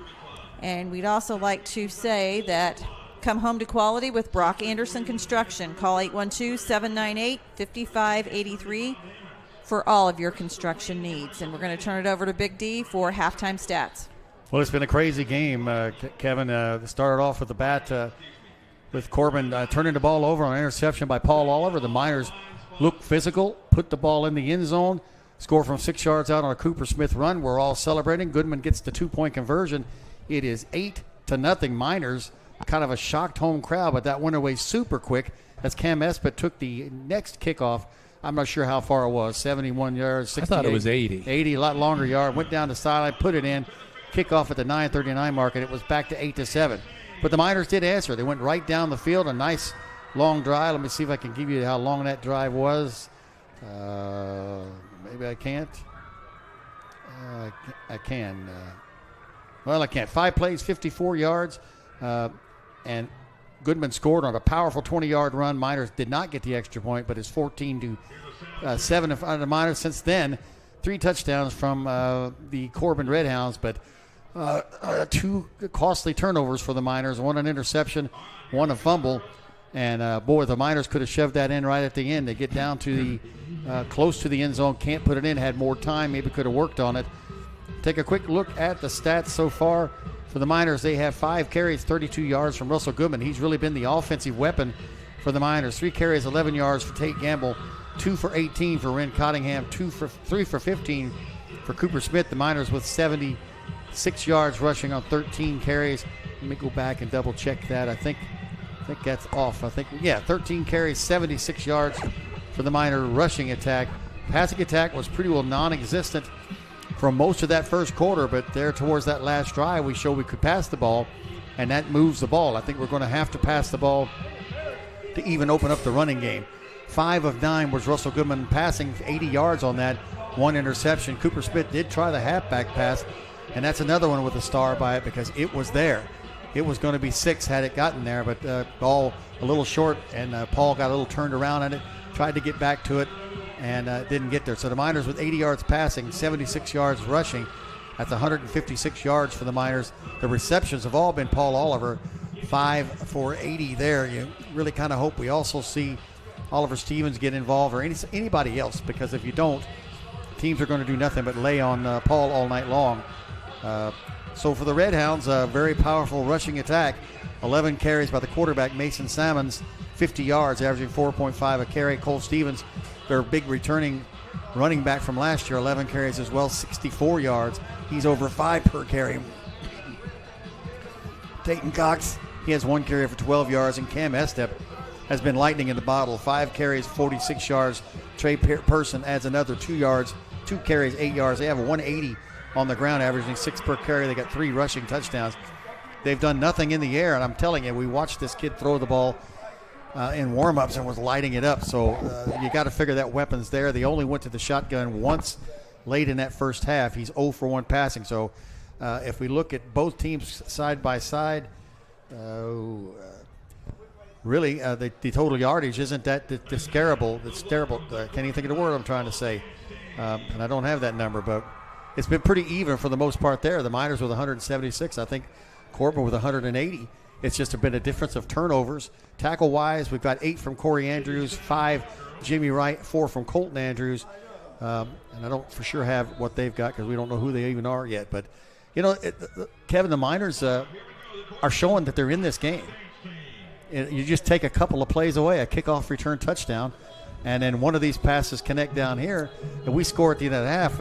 It's a 7-point game, and we get the ball first. So I think you called it right, Big D. They finally got Paul Oliver involved, and I think even though they didn't score, I'm hoping that will open some things up. Right. I think getting Oliver Stevens, getting Cooper Smith, any of these guys out, anybody else involved in a passing attack will leave some pressure off of Paul, because right now I think Cooper Smith's the only one that they've thrown to. So it's inevitable that you want to go to your playmaker, but he may be double covered.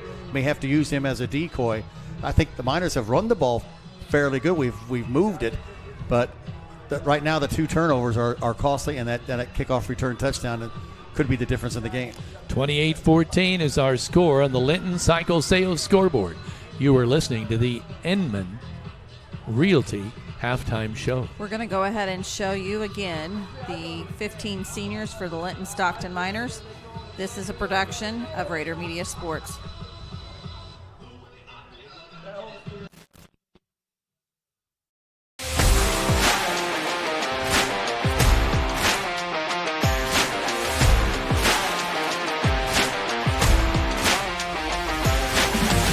My name's Corey Andrews. I've been playing football since I was 3, and my favorite memory was winning semi-state last year.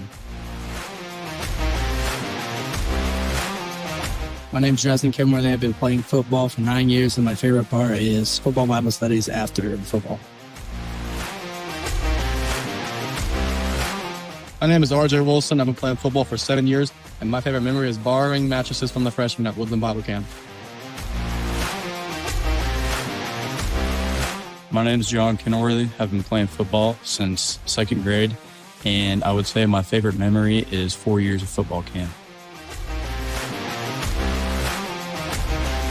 My name is Chris Lyons. I've been playing football for 6 years, and my favorite memory is beating Brownstown in regionals. My name is Jacob Redaway. I've been playing football for 4 years now, and my favorite memory is the energy in the stadium when we beat Brownstown in the regional game last year. My name is Shayla Killian. This is my first year playing football, and I'm excited on making some on-field goals this year. My name's Cooper Smith. I've been playing football for 4 years, and my favorite memory is going to state my junior year.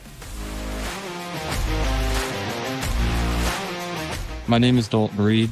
I've been playing football for 5 years, and my favorite memory was the sectional championship against Greencastle last year. My name's Linton-Stockton. I've been playing football for 4 years. My favorite memory was being Sullivan in the section championship. My name is Zane Sparks. I've been playing football for 9 years, and my favorite memory is the Pickle Bandits at Woodland Bible Camp. My name is Oliver Stevens. I've been playing football for 2 years, and my favorite memory was going to say last year. My name is Paul Oliver.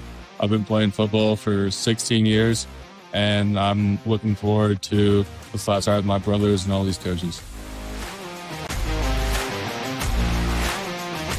My name is Russell Goodman. I've been playing football for 15 years, and my favorite memory is beating Lutheran in the semi-state game last year.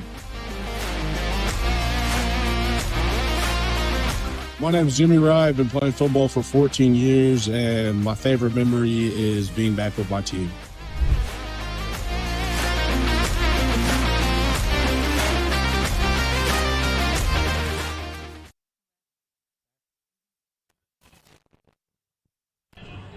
Welcome back to Linton Minor Football and Rader Media Sports. A Linton Cycle Sales scoreboard at the intermission. 28-14. You're listening to the Inman Realty halftime show. Big D, there was some other football played. Well, in fact, this is the only game on Saturday night. Everybody else played Friday night. Yeah. What did you see that you were interested you? Well, I tried to rally them all up. It was kind of interesting to have Friday night to be able to. I would have gone to a couple of games, but I had a gig to do. But one of the big scores that came around to me was Boonville. The Pioneers are on our schedule this year. Boonville, a lot of guys coming back. They beat Paoli 33-0. Paoli was a powerhouse last year, so I don't know if Paoli lost a lot or Boonville is going to be that good. That's another reason why this schedule is pretty tough. Brownstown Central, a team that we know had some experience with, they won 63-0 over Corbin Central. Cascade, who we saw in the scrimmage the other night, they handled Monrovia pretty easily, 48-6. Eastern Hancock, just to give an example, Greencastle 50-14. Eastern Hancock over the Tiger Cubs, who aren't on our schedule this year.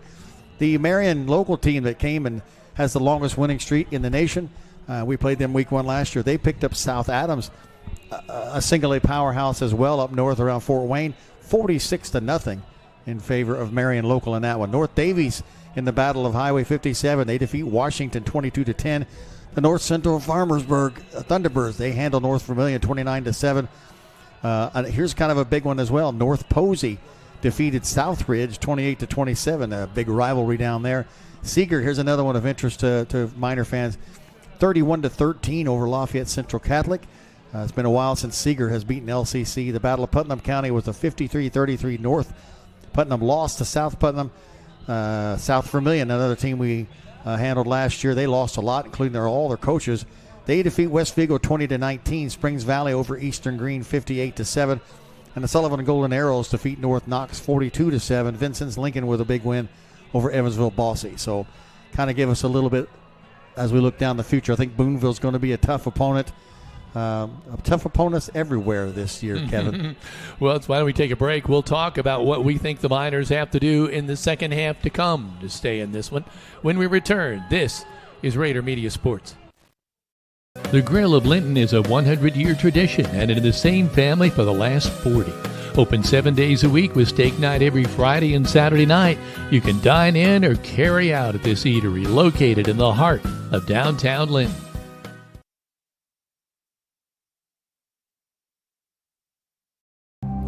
Some see a start to a swim meet. We see the starting blocks for life.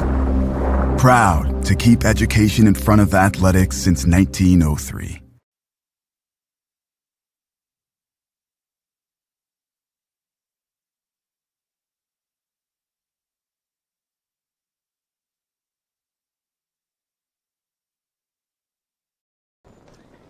Whoa, bummer.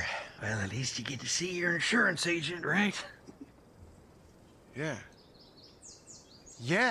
you're right. Sure, my car got struck by lightning, but my Indiana Farm Bureau insurance agent, Mike, is gonna help me figure it out. So awesome. Oh, here he is. Big Mike! Your Indiana Farm Bureau insurance agent helps guide you through the process, so you don't have to go it alone.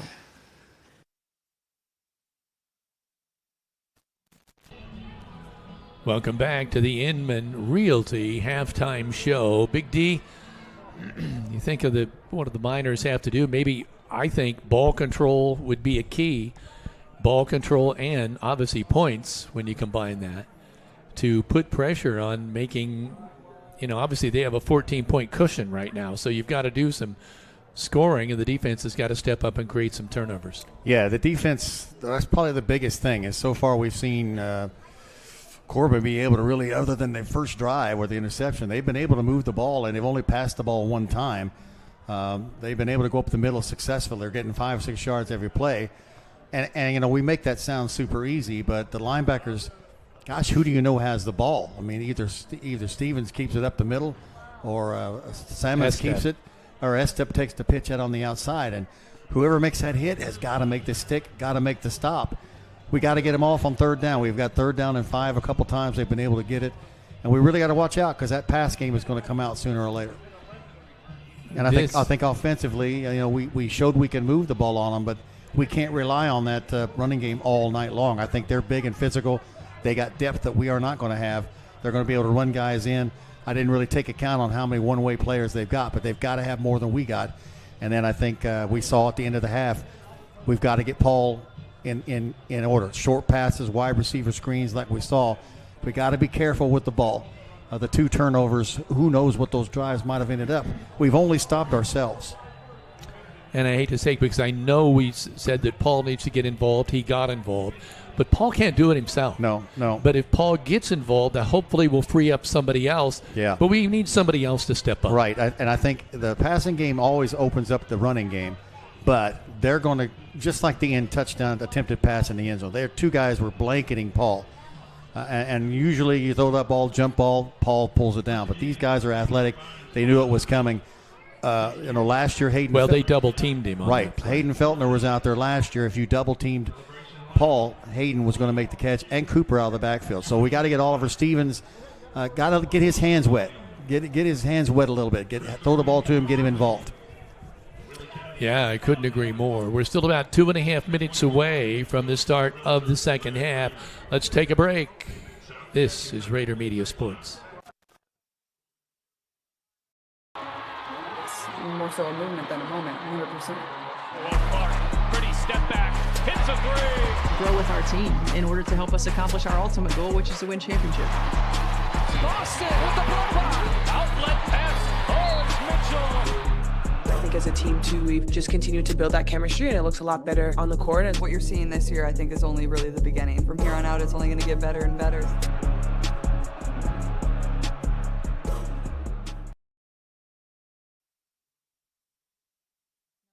Century, you have seen a lamp as our logo. This is the lamp of hope. It is a symbol that though we will go through darkness at the time of loss, there is a light that leads us to a greater eternity. It also reflects that we will be a light to help you through this difficult time. We're here when you need us most.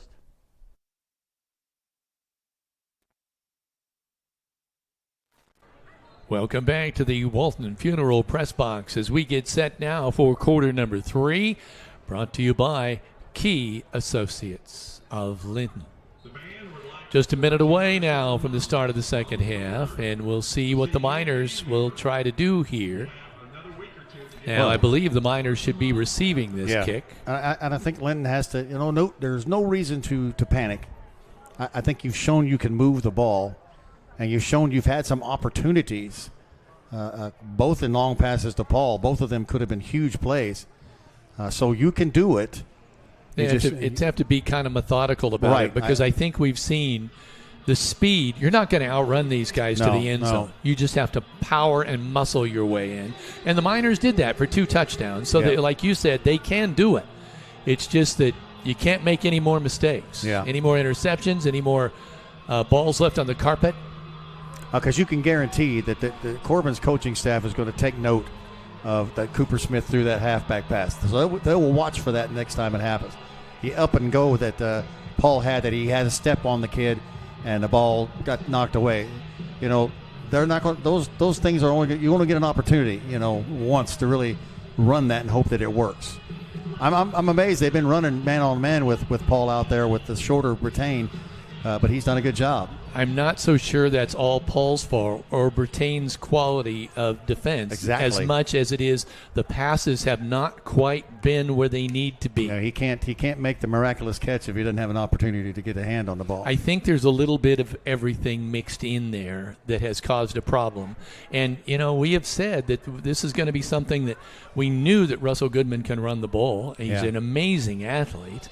But how would the passing game be? And this is game one. Yeah, this is right off the bat. So, you're facing this kind of talent. And you may be facing the best team they'll face all year. Which is something to be said. I mean, he's going to see coverage and pressure that he probably won't see most of the year at a quality like this. So it can only get better. Ren Cottingham and Oliver Stevens deep for the Miners.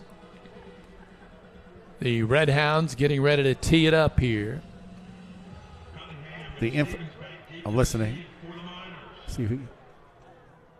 He didn't say who's kicking. So it's a phantom. Number 10. They will not say his name to save their souls. There's the boot. Oh, it's a short one. High, short kick. R.J. Wilson. R.J. Wilson will take it to the 30 and take a knee right there. So, he's down right there. He was down on his knees when he caught the ball. First down and 10 Miners. Guarantee you R.J. was beginning to shake when he saw that ball coming his way. Hey, he fielded it. He got it. Fine. He did what he's supposed to do. Get down on the knee. I'm telling you, if number 0 was coming barreling down at me, I would probably run away. I don't think number 0 is on the kickoff team. Do you? You wouldn't think so. No. I don't think your star defensive lineman with D1 offers is running down on kicks. Maybe, though. Tears a ligament. Especially with the speed where these guys have speed to burn, it seems. On the kickoff team. Wide receivers left and right. Oliver to the right. One setback. Goodman waiting. Makes the pitch. Oh, gosh, he almost drops it. Gets it to Cottingham. Oh, a big hit from Estep. Hit with a big shoulder at about the 35. Yeah, but I'll give credit. Cottingham got right back up, got 4 yards on the gain. That pitch, he had to reach out and curtail it in. Second down, 6. Just underway in the quarter number 3 on the Linton Cycle Sales scoreboard, where it's 28-14. The hosts. Nobody has Corbin left. Red Hounds. Both sides are still brimming with folk. On top. Goodman waiting for the snap from the gun. Going to follow his blockers. Oh. Nope. They were right on top of him. And who was it? It was big number 0, Malachi Brown. The thing is Russell piling that run up. Looked like he had a big opening there, and it looked like he was going to at least get a first down. And then I saw the big arms of Brown. Remmel, he's right on his back. Pulled him in. Yeah. And now here's just a huge play for the Miners. They've got to convert this. Don't want to go 3 and out on the opening drive of the second half. Third down 4. Oliver going wide to the left. Number 42, Corey Andrews, is the wingback on the left. Goodman waiting for the snap. Man in motion. That's Cooper Smith. They give him the ball, and they stretch that out, and he goes nowhere. He's may have lost a couple of yards. Pietkowski and 47, Mahan. And that went for negative yards. That's really one of the few plays we've had go for negative yards. And back to the 34, and a Miners' first punt of the year. Paul Oliver's going to be back here. 4th down and 7, loss of 3. Oliver going back to kick. I'll be interested to see how they defend this, if they're curious or worried at all about Paul taking off. Yeah, there's enough yards there. You never know. Who's back there? Well, Estep is back there. Oh goodness. My gosh. Do not punt the ball to him. Nobody's even moving. Oliver. He's going to do it. He's not going to get there. Go straight ahead. He's across the 35. He took a huge pop, and he's not getting up. Here he's getting up very slow. He tried to get there. He's wobbling. They're going to probably have to get him out of there. Well, Paul's known to keep that ball if he feels like he can get there. And he probably thought he was going to get there. There was a moment when he was holding the ball that you think a little indecision. It's like it was, should I do this? Should I not? Yeah. And I think that may have hampered him a little bit. But he also was looking for a lane to run in, and he found one, he thought. Trying to make a play. He can't really fault that. It did not turn out. I wondered if he might try something like that. Now this could be lethal with 9:43 remaining. Receivers left and right. Quarterback's going to hand off to Estep, going around the right side. He's down at a gain of about 2. Well, again, Andrews has really, once again, played a trademark game, along with Jimmy K. Wright. We've got a ball player down over on the far side. I can't tell what team. Looks like a cramp. It is, but let's take a moment out. This is Rader Media Sports.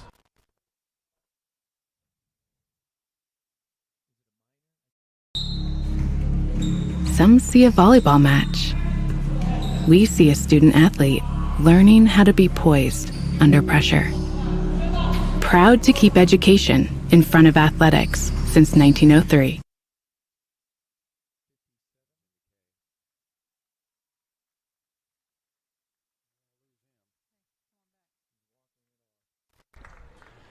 Jimmy Wright coming the other way here. He's walking it off. I think he's going to be fine. Paul Oliver coming back in the ball game. Well, good sportsmanship, because that was Cam Estep that was trying to help him with that cramp, and he's still having some trouble walking off. Oliver has to come back in. Gamble now moves to the inside linebacker. 2 wide receivers to the right, 1 to the left. They haven't needed much of a passing game, to be truthful. No, but they're in shotgun for the second time. Here it comes. Back to pass, and now stepping forward, now wanting to take off and tuck the ball and run is Salmons, the quarterback. He's down at about the 33, so a gain of about 4. And Andrews made a terrific open field tackle. He doesn't make that tackle, and who knows what's happening. It looked like there was going to be plenty of room for him to run, but it seemed to close up quickly. Definitely 56 yards now for the quarterback, who's definitely proven to be a little bit different than what they've had in the past, where it was more of a running quarterback, over 3,000 yards passing. Well, I think this Mason Salmons can do both. Wow. Well, yeah, what we saw warm-ups. I think he can throw the ball. I don't think they've had the need to do it yet. Yeah, why show it? But I think we'll see. There's the snap. Going back, a rush, and they miss him. Now he throws it to a wide open receiver at the 15. Smart move by Salmons. He has a first down and 10 in the red zone at the 15. That was to Estep, who came across the middle. Miners had pressure on the quarterback, but he was able to go up in the pocket. Could have kept it, probably ran for another 10 yards. And Stanger Homes red zone for the Red Hounds. Looks like they're at the 13-yard line, 13-yard line. Yeah, you can't overrun when you're rushing the quarterback. A quarterback that can tuck and run, you got to be under control as you're running in from the outside. Cole Stevens, the lone setback. They're going to give it to him. Nope, Salmons fakes, keeps it himself, spins his way down to about the 6. Tried to juke Paul Oliver, just about did it, but Paul maintained and made the stop. 3rd tackle for Paul tonight. Down. Boy, that would have been nice to tattoo right there and maybe cough up the ball. Nice to poke the ball out of there for sure. Didn't happen. Salmons this time will go under center. Again, Cole Stevens, the lone setback. They're going to give it to him off the right-hand side, but he cuts back to the left and walks in untouched. Couple of hand tackles it's not going to bring this kid down. Touchdown from the 4 yards out, a hometown veterinary touchdown for the Red Hounds. He cut back nice against the grain. The pursuit wasn't there for the Miners. 34-14. 3rd TD of the night and the 4th TD in a row for the Red Hounds. And now it's gut check time for the Miners. You don't want to roll over. The extra point attempt. There's the snap, placement, the boot. Good.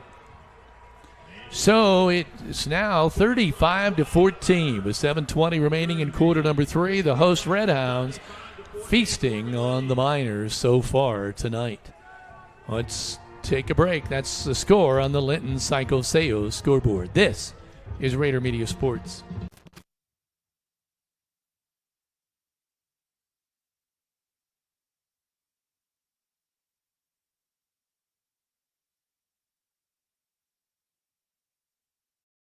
Jathan Wright, your local Indiana Farm Bureau insurance agent, is here to guide you through the process so you don't have to do it alone. Meet with Jathan in person or over the phone at 812-798-2615 to partner with him for your auto, renters, home, farm, life, or business insurance needs.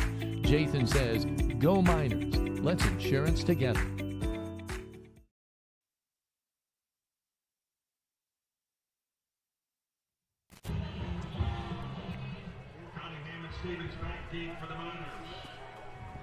Okay, let's check and see. Ren Cottingham and Stevens back for the Miners. Again, they're throwing short kick. Oh, you got to get it. Oh, my God. There's a chip shot. Harrison James. Given, I think, and somebody's hopping, skipping on their way out there Well, Harrison after that hit. Harrison let it bounce in front of him, and it took a high bounce. So right when he grabbed it, he was just hammered. And he's coming off a little bit woozy as well. And right now, the Redhounds are feeling it. They've been laying some iron down, and the Miners have got to answer in kind. I think number 9 here is the one who delivered the wood here, but he was skipping all the way down the sideline. And now he came back out on the field where he belonged. Miners coming out here, huddling at about the 15. You got to wonder if we're not going to try to get back to ball at the 28. What worked for us, late in that first half was those passes. Short pass plays. You've got to get Stevens involved a little bit. At least get him a throw, get him a catch. Yeah, or Cooper Smith. Well, anybody else. Anybody. Goodman calling his signal from the gun. I thought we jumped.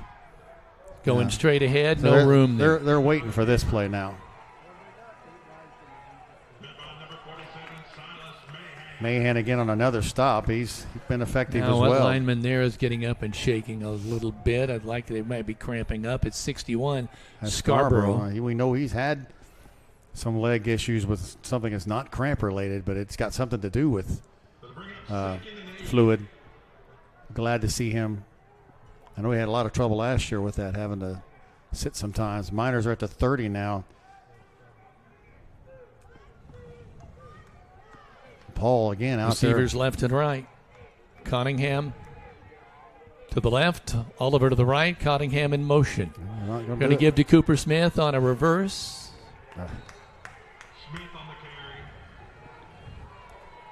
The counter play again. It doesn't net a whole lot. Tackle that time by number 11. That is Malachi Zachary. And now we're a 3rd and long again. 3rd and 5. Paul's not even in the huddle. I mean, he's always out there at wide receiver. Wingbacks left and right. One running back. Goodman rolls to his nobody's going right to him. Right, yes. Going out to Oliver. Now he's being double teamed. Yeah, that would have by number 13.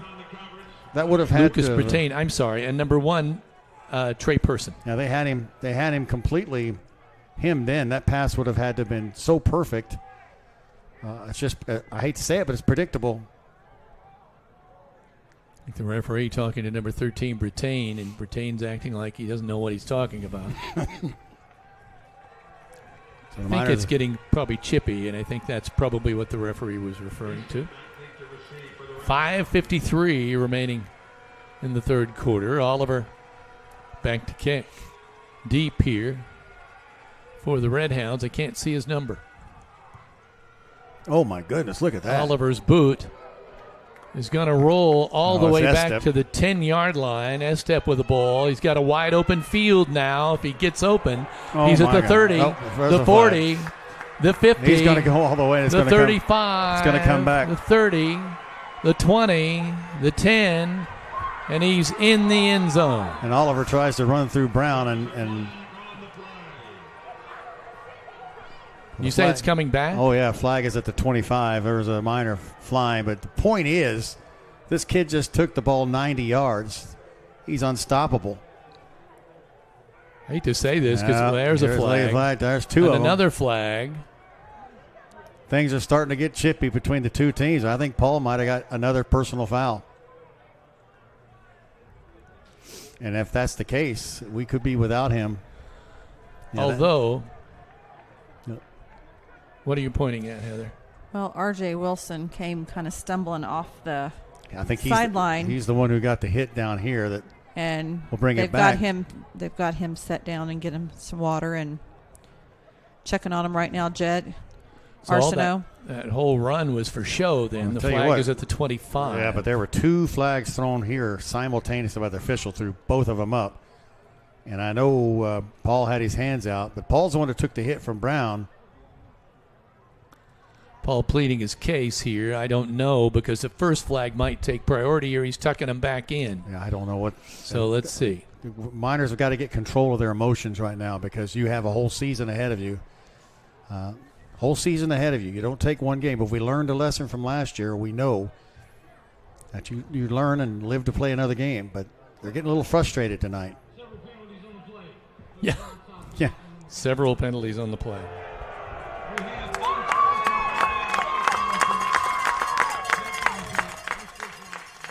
Yeah, but the sportsmanlike is on us as well. So there's the first penalty is what matters.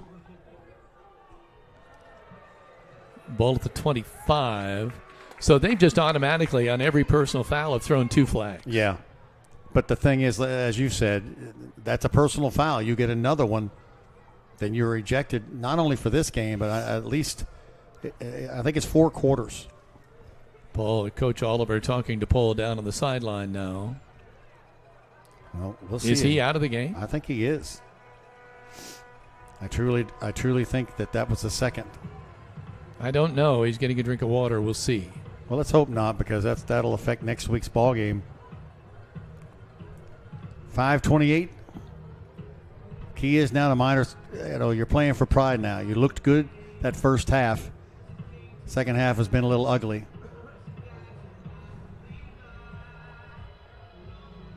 So the ball now is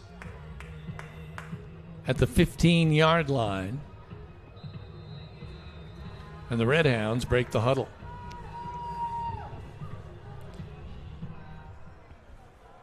Salmons back in the gun, hands off to his lone setback. That's Person. He's going around the right-hand side and then pushed out of bounds at about the 33, so almost a 20-yard pickup. Like nothing there. The Andrews brothers in on that stop, Colton and Corey. Oliver going back in now, so that's not a problem. That's good to see. Somebody got the personal foul. I'm not sure who it was, but that. Well, I think they said they offset, so I'm not sure. It still counts as a personal foul against him. Now we got a minor down on the other side. A minor down over here cramping out. Seeing a lot of cramps. It's Oliver Stevens. This is Gamble, and it looks like he's. Take Gamble walking off gingerly, but he is walking under his own power. That's good. Person with a 12-yard gain on first down, and Andrews with 11 tackles. That's Corey. I'm sure he'd trade any of that to be in this ball game right now. Well, one thing you want to come out of this game as best you can without any injuries. Don't want to see anything serious happen, but several of these. This is not particularly a hot night. 35-14 is our score on the Linton Cycle Sales scoreboard. Harrison James is in now at one of the cornerback positions. Salmon's working in the gun.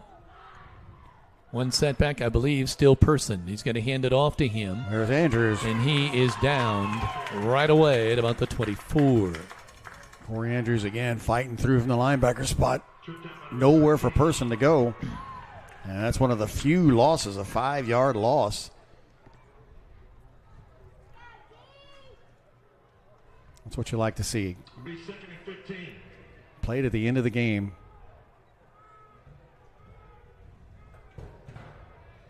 Wide receivers left and right. Wide of the right is number 6, Zach Thomas. Oh, yeah, he's wide of the right. In the slot to the right is number 30, Clay Adkins. In the left here is number 2, Tayton Cox. And I can't quite see who's in the... There's a snap. Oh, what a move that was. There's a move out to the side, and a wide open is Person, and he's off to the races. And now Jimmy K gets blasted. Oh, they can't get him. He's going to go the distance. Let's see. That ball was at the 27-yard line. 22-yard line. 22-yard line. Yeah. So that's a 78-yard run. Flag. The kid for a hometown veterinary touchdown. The hit on right down here that put him down was an illegal hit. A lot of cheap shots getting taken all of a sudden in this game. So that's another touchdown called back, and that's too bad for Person. That was a great run. Had him at the line of scrimmage, but he put a juke on Sparks one way and the other went around. But the thing is, we're not getting in the outside contain, and Jimmy's wobbling. Coach Ollie, Paul is trying to get the attention of the staff that he looks okay coming off, but he's shaking his head. And now Gamble's got to go in. See how Jimmy's doing. They're going to. He doesn't want any assistance, but Jed's going to have to take a look at him. He's following him. 4:06 to play. Third quarter on the Linton Cycle Sales scoreboard. 35-14 Red Hounds. They're just having it their way right now. Be sure to stay tuned at the end of the game for the Tech Shack postgame show. Coach Brian Oliver will recap this contest for us tonight. Now, Jimmy does look like he's doing all right, though. Good. Salmons from the gun. The snap. Oliver going in on him. Forces him to run. He puts it up on the right-hand side, and it's incomplete. Nice play. Nice play by Andrews, the younger Andrews. Colton Andrews was out there. Didn't bite. He had a chance for an interception. In fact, great defense by the receiver. Yeah. I didn't catch the number who came back to make sure Andrews didn't pull that one down. I think it was, I don't know, I'll take a guess and say 13. Oliver rushed on that one, which was nice to see. Yeah, that's the first pressure that we've seen. Although Salmons did a good job eluding him. Yeah, and you just never know if he's not going to keep it. So we're starting to see them try to go with the long ball. Stevens back in the backfield as well. Salmons. Under Sutter. Hand straight ahead. Had him they at the burst line. in the open and across midfield down at about the 48. A great burst there. Yeah, two Miners had him there. Again, it's going to be. It looks like Person, but I can't quite tell. No, it's 27. Okay, 27. That's Cole Stevens. He just burst out of there, and again, he would have been gone were not the effort of Colton Andrews on his sixth tackle of the night. Quickly, they're out of the 48-yard line. First down and 10, and the Miner 48. The Red Hounds moving the ball down the field. They've had at least 2 touchdowns called back. Salmons. Man in motion. They're going to pitch that way. It's Cole Stevens on the right-hand side. He's just running at will. Third tackle in a row by Colton Stevens. Spun out of bounds inside the 30. Another flag on the play over there on the blocking on those sweeps. And it's against the Red Hounds. Because there is so much room when he gets to the outside, and they're going so fast speed-wise. Once they get out there, there's nobody out there. And some of these calls are the reason why. Yeah. See what they say. 3:18 on the clock. We got a whole quarter to go, Kevin. 35-14. Back to their own 47. I'm not sure how that worked. Cole Stevens is the running back. Number 7, Salmons, under the center.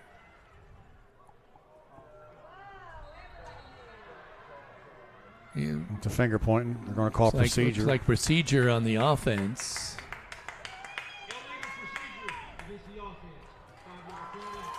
Mark that off. Miner fans taking whatever, celebrating whatever they can here. It's 40 at the ball now at the 41. Yeah, they've got 37 on the scoreboard. Let's see, is that right? Third and 25? I couldn't tell you. It's so messed up from. I can't see the yard marker over there. They've got to get down right to the here. Miner 38. and it's still first down. First down and 25, coming wide to the left here. Number 13, Lucas Pertain. So it's not. On him is number 11, Harrison James. Now we got another flag. Now we've got another flag here. And I think the Red Hounds are calling a timeout because they want to sort some things out. 2:25 to play here in the third quarter. 35-14, Corbin on top of the Linton-Stockton Miners. This is Rader Media Sports. Auto Tech Collision, located in Linton, offers a full body shop with over 30 years of exceptional auto body repair knowledge. They also do brakes, shocks, and oil changes.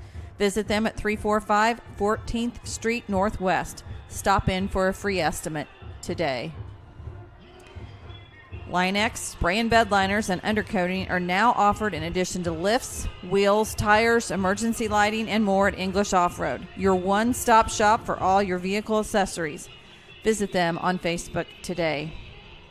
Choose Powers Orthodontics, the only orthodontist in Greene County. They offer braces for all ages. Kids 7 to 11 can join the club for free exams and discounts. Visit their Lyons or Terre Haute location. Book online at powersortho.net or call 812-699-6100. Kevin. So that timeout is now complete.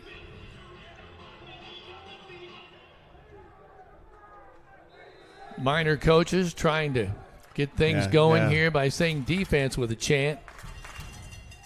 They're going to give it straight ahead and ball on the ground. And the Miners hop on it at about the 42. Try to see who's got it. Looks like it is Sparks that's going to make that recovery. And finally, some joy in Minorville. It looked like that was 27 Cole Stevens running the ball. He got stripped. He got caught up in traffic, and I think they kind of stood him up and just stripped him. Great move by the Miners. 1st and 10. Ball resting at the Red Hounds, 48. Well, you'd like to see the offense. I mean, they prove they can do it. We just got to get the passing attack involved. Goodman from the gun. Hands straight ahead. Great run. Number 27, Aiden Sparks, goes down inside the 35. That's his See first where they carry. finally. He had a jolt there of energy and speed. I remember hearing that he has good speed. Ball resting now at the 30. But I think this is the first time he's been able to get in tonight. Yeah, that's first time I've seen him. First carry. Back there for sure. Great run by Sparks. First down and 10 Miners at the 30. I think physically he's bigger than Gamble is. Might be a little bit bigger load downhill. Gamble probably has the experience even as a sophomore. Here comes Russell. Goodman running off the right side. Going to get down to about the 26, looks like. Good hard effort by Russell Goodman tonight, no matter what the score is going to be. I think he's every bit the churning runner that we have with Paul when he's back there. We haven't seen Paul at quarterback. They're not going there. Limping off here is Jacob Mitchell, 64. No, that's Tyler Franklin. 54, Franklin. And now coming back in the ball game is Jacob Brettaway. 2nd down and 6. Cramping, it looks like. Yeah, we got an awful lot of that tonight. Wide receivers left and right. One running back. Goodman waiting for the snap. Wants to roll to his right. Cuts there and throws in some traffic. It was behind Oliver and in front of Cooper Smith. So I'm not sure who that was intended for. So it is now 54 seconds remaining here in this third quarter. 35-14. Miners trailing on the Linton Cycle Sales scoreboard. And we have a 3rd down and 6. Miners in 2 down territory here. We'll need to pick this up. 2 downs to get 6, and you really would like to see. Ooh, almost got him to jump. Nope, not quite. Coming over is Ren Cottingham over on the right side. He and Oliver are wide to the right side. Wingback also on the right side is Cooper Smith. Goodman waiting for this. Hands it up the middle. Sparks again inside the 20. Down to about the 19. Yeah, and see, he takes a shot as soon as he gets the ball right at the line of scrimmage, but he runs right through it. Tyler Franklin has come back into the ball game now. That was quick. Miners in the red zone. They are in the Stanger Homes red zone. Ball at the 19. First down and 10. See what they can do with it with 30 seconds remaining now in this third quarter play. Wingbacks in tight right and left. Oliver, the lone wide receiver, to the right. Ooh, Goodman skirts to the right. He makes one man miss. Dives his way about the 15. Yeah, somebody for Corbin had gotten in the backfield quick, and Russell had to make some quick maneuvers to get what he got. Did get down to the 15. It's probably the last play of the third quarter. It will be 5, 4, 3. So at the end of 3, it's 35-14. Corbin Redhounds leading the Linton-Stockton Miners. This is Rader Media Sports. Life moves fast, car rides, chaos, and cuddles. But protecting your family with life insurance, that's worth slowing down for. Call Alicia Cornelius at Indiana Farm Bureau Insurance because love plans ahead. 812-582-8941.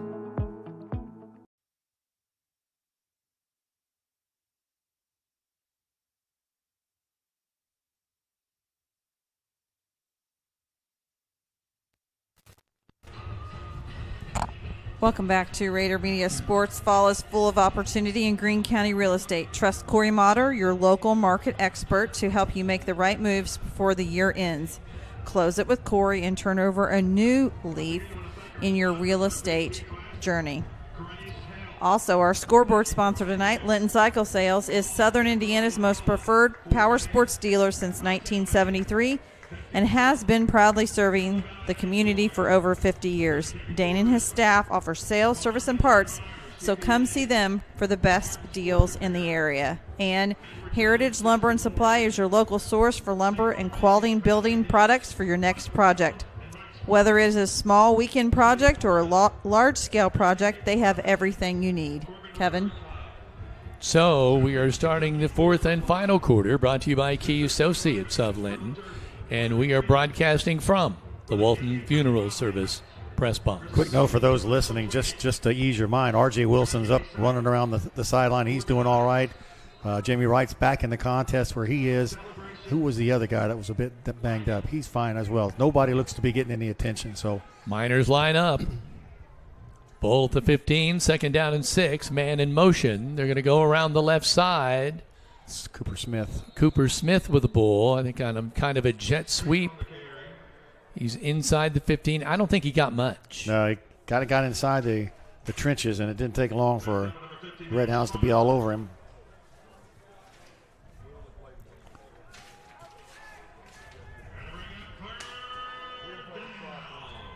Big third down here, third down and 2, but as Big D has said, they are in the red zone, so they're in 2-down territory either way. They marked him at the 11, so they gave him 3. Loose ball on the ground. They pick it up. Still running is Goodman, I believe. Yeah. Well, now we got a couple of Redhounds down. Back to the line of scrimmage, but I didn't even see how that happened. But alert play by Goodman. Boy, there's one Redhound that looks like they might need to take a look at him. Number 23, Piotrowski, he's one got trounced in there and was having. He's up and moving around, but see how that's another. I mean, this won't show up in the stat book, but the fumble there. I know that was 3rd and 2. You got to figure you can get 2 yards and 2 downs. Now we're 4th and 2. Yeah.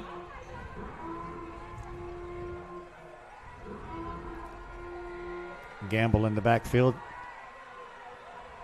Take Gamble to the left. Got to figure this is going to be Goodman. Hands it off to the left. Cooper Smith busts through the line and gets down to about the 5. 1st and goal. That's what you like to see. Tackle brought by Farmer, but Cooper still running the ball hard. Good blocking up front. So 1st and goal in the Stanger home red zone. The Miners itching to get a hometown veterinary touchdown here. Goodman got the sideline talking to the coach. Now comes back out with the play to the huddle. This drive started on our own, well, actually on their 42-yard line after a fumble recovery. Kenworthy still over center. Goodman calls it, goes straight ahead. They saw that one. I think maybe he got a yard, nothing more. Looked like there was a hole temporarily, but it closed quickly. Yeah, Landon McFarland was there quickly, but like you said. The thing you point out, Big D, they just replaced 2 men coming in. Yeah. They put some beef in here for these plays in the goal line. Yeah, there's definitely depth when you have 72 players on your roster. Looks like it's a 3. I see the scoreboard is saying the 2, but that looks like the 3 to me. 2nd and goal from the 3, 9:20 remaining here in the contest. Goodman underneath the center. Wants the quarterback sneak it. Boy, there's no way that's going anywhere. Nowhere. I don't know if they were trying a Philadelphia Eagle thing there. I with think a tush so. push or what, but not quite got the sneak ability that that's what they call it, Heather. Yeah. She looked at me like, what are you saying? They do call that the tush push. They almost the Philadelphia Eagles. Almost were going to outlaw it. Well, the main thing is just learn to stop it. Yeah. Dresden Kenworthy started to come off, but then went back in. Yeah, there was no push there. I mean, I think they know that. They know that play's coming. It's not hard to figure out. That's been the bulk of where our success has been. Man in motion. That's Cooper Smith. They're going to give it off the left, and they bust through. And I believe it's a quarterback, Goodman. It is Goodman. Called his own number off the left-hand side and went through. He wasn't untouched, but he was barely touched. And they were, I wonder if that first play of the quarterback sneak really was a setup to go outside on that play. So a hometown veterinary touchdown there, 35-20. Miners trailing. I'm sorry, I cut you off. No. I think you're right. I mean, I think you tried to get it up front, but why try that again? Going to go for 2 here. Currently trailing by 15. 8:29 to play in the game. Rolling out. He's in trouble, and he's going to go down. Yeah, nobody. 3 men all around him over there, around Goodman, back at about the 12. He couldn't get rid of the ball and was just running for his life, and so the 2-point conversion is unsuccessful. 8:29 to play in the game. It's 35-20. After that hometown veterinary touchdown, that's the score on the Linton Cycle Sales scoreboard. This is Raider Media Sports.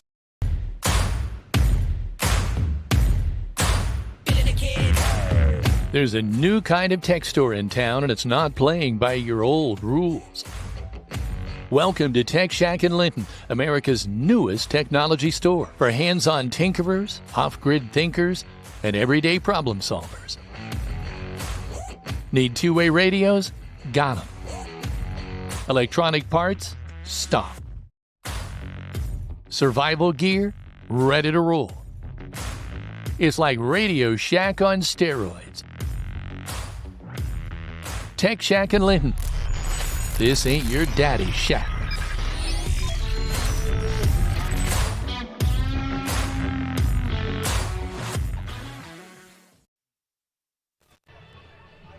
Welcome back. 8:29 to play. 35-20. Redhounds leading the Linton-Stockton Miners. Big D, I said something to you off the air, but I'll say it on the air now. You take away a couple of these turnovers the Miners have had, take 2 touchdowns off the board, and it makes it a very close ball game. And make the tackle on the kickoff return that doesn't go 80 yards for a score. Yeah. Of course, they threw an interception that gave us the ball at the 20 as well, so I guess they've had a couple of those as well, but this is a game where you look back and turnovers have played a role in it. A couple of missed opportunities for Linton with a couple of long passes that might have been big plays. Short kick taken on the fly at about the 30, and there's the speed again going up the sideline. Knotted down finally at about the 42-yard line of the Miners. What a scamper. Touched it at about the 30, returned it 10, 20, 30, maybe 35 yards to start in Miner territory. And Goodman made the tackle or he would have been gone. They're just able to get to the sideline somehow. Just now, I know there have been several penalties out there too, but yeah, you got to remember they got 2 TDs called back, but they did score on the one. You like to keep them out of the end zone, keep that score down the best you can, but they still have their main guns out there. Miner fans chanting defense. You might be able to hear them there. Run straight ahead. There you go. Stevens is saddled after a short gain. For those of you that we cannot show the picture for, obviously, what I'm really proud to see is number 60, Trip Haynes, is over here walking around with an iPad, going around giving encouragement to those that are sitting down, taking some breathers, giving them some pump ups. So that's really nice to see. Do like to see that. I know he's a player that plays with reckless abandon every time I've seen him in a game, so hopefully he'll be dressed, be able to contribute. Zach Thomas coming wide to the right, man in motion to the left. They're going to give it to him on the jet sweep. Adkins going around the left side. Look at that. Goodness gracious. He's hog-tied, or collared, out of bounds at about inside the 20 at about the 15. Boy, it just seemed like he was busting through, and all of a sudden they hit that extra speed on the sideline, and they're gone. That was Clay Adkins, number 30, and when he turned the corner, 2 or 3 minors hit him. Yep. Looked like he was going to get down, I thought. Yeah, and he just went right through it. And here's Jimmy K again with the cramp, back about the 40. So 7:33 remaining. Let's take another timeout. This is Rader Media Sports.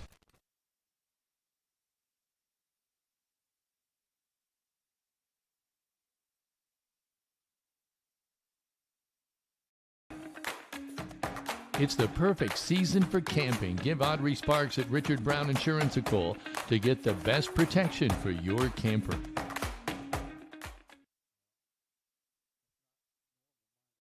Some see a student athlete working hard in the weight room.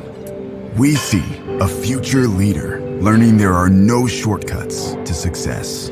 Proud to keep education in front of athletics since 1903.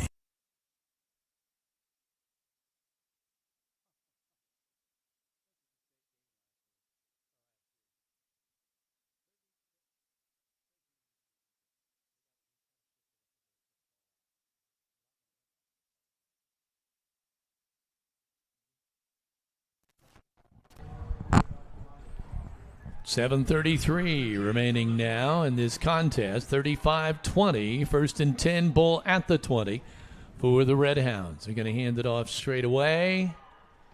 And they push it inside the 15 down to about, I'd say, the 13-yard line. And that was person number 1. Again, Andrews, I believe, Breadaway in there as well.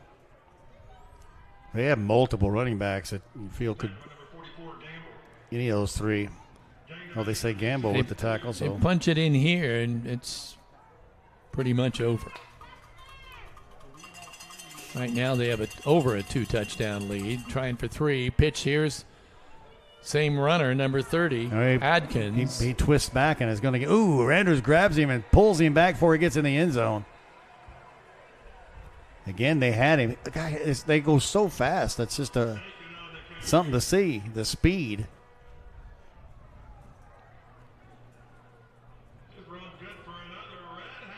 It's a first and goal now at about the. It's got to be the 1. It's got to be the inch. The 1. Again, the scoreboard says it's a 2, but it's just outside the end zone. I got Andrews with 15 tackles tonight, which. There they go. They got it to the 1. Got to figure they're going to give this ball to number 30. Well, he deserves it. Yeah. We'll see what they decide to do. They're going to huddle up now. Huddle up to discuss what they're going to do on a first and goal at the 1. Yeah, no kidding. Just run straight forward. Man in motion. Quarterback wants to keep it. They should have given it to number 30. Yeah, he deserved it. Quarterback is in the end zone. It's funny. There's no great reaction or anything. Was a flag thrown or a whistle blown? Yeah, the way they're nobody's even. It's like nothing happened. What was that? Sideline warning against Corbin. So they get to run the exact same play again. Well, they got a man in motion.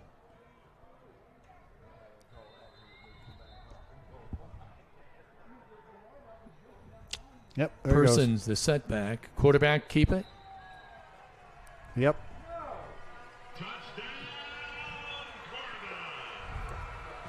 So with 5:56. A hometown veterinary touchdown from a yard out. We have just not been able to slow down the offense. Want to say hello to John Fesco, who says, listening from home, go Miners, thanks to Rader Sports for bringing us the game. Chris Spink, listening from Linton. Drake Netherland is, oh no, this is them. Yeah. There's the kick. And it's up no good. This is the guy with no name. Oh, he made it. He's a great kicker. Yeah, he looks good. He looks fantastic. 42-20 is the score now. Red Hounds on top, 5:56 to play in this fourth and final quarter. Just got an alert on the phone Linton that, Cycle Sales scoreboard. that lightning has been detected in the area, so we'll see. No. Sorry. Yeah, let's get this game played out. I would wonder if they just cancel the game. At this point, if that happens. We also want to say thanks for watching. Brian Slay, who says Miners up, watching from Hampshire, Illinois. Chris Corbin says, love this, but I am the Corbin we are looking for. Also to Rex Tuttle watching as well. And Julie McBride shared a post for the 7th grade football players that took a photo in front of a TV screen that said, we weren't able to make it to the game due to softball, so we got as close to the real field as possible. They set up a temporary TV in their driveway. Oh, so that's pretty cool from that's Brady kinda fun. Brown. You know, I lived 5 years in Green Bay, Wisconsin, and even though in the winter they would have these screens and everything on the door of the garage to keep the bugs and stuff out, and then they'd watch TV in there and open it up, and it was a big deal. Garage parties, watch games. I've got to go up there and see this stuff. Ball tested teed up at the 40. Here's the boot, kind of a short kick, and it's going to go out of bounds.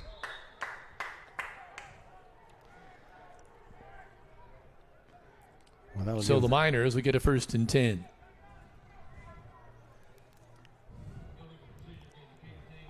Coming out, I believe, to the 35.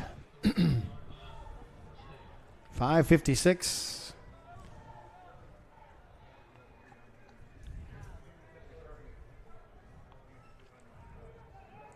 There are a lot of tired bodies out there on the Miner sideline. I see right away getting some attention, and a couple of guys trying to catch some rest on the bench.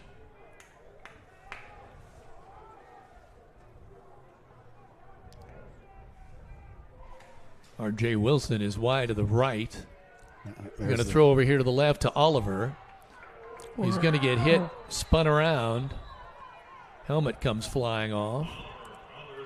Pretty solid hit, well defended. Again, Estep comes over to help Oliver up, which I like seeing. A helmet went flying off of Tyler Franklin. Clock running. 5:30 remaining in the game. The Red Hounds leading by 22, 42-20. Yeah, I like that. Miners trying to get another touchdown on the board. I like that play, though, Kevin. I think that play is going to end up. Oh, broken play. Goodman is spun down at about the 40. A real busted play. I don't know. He wanted to roll to his left. I don't know if he wanted to pass or was looking to run, but there were two red hounds right on him as soon as he turned around, and you want to play to the end of the game. You got to keep focus and do what you've done. You got 20 points on the board against one of the top teams in the state of Kentucky. And I'll say it like I said earlier this week. We could have played a team and beat them 56-0, or we came down here and played a tough team that's going to make us a better team down the road. Very tough team. There's no fault. Oh, there an encroachment over there, number 48. One of the few mistakes. They just have not made many mistakes tonight, but Luke Hatfield got drawn off there, the junior.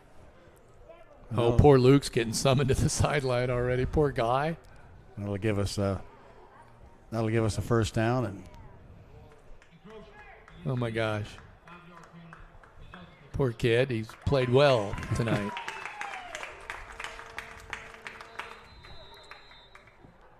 Clock running.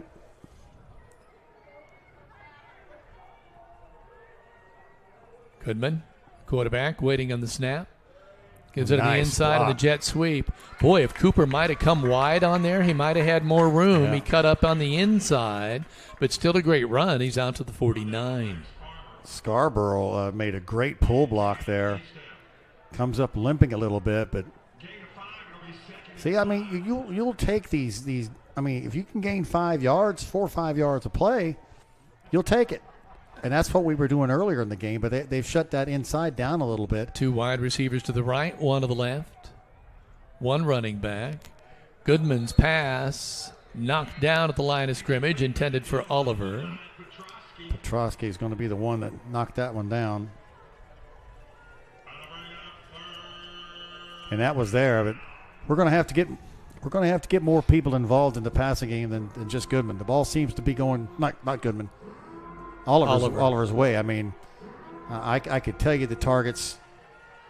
In fact, I can tell you the targets. There's 12 of the 13 passes. 12 have been attempted to Oliver. 1 was to Cooper Smith across the middle, and teams are going to figure that out. Everybody in tight except receivers left and right. Wingbacks left and right. Goodman takes a snap, runs straight ahead, and he's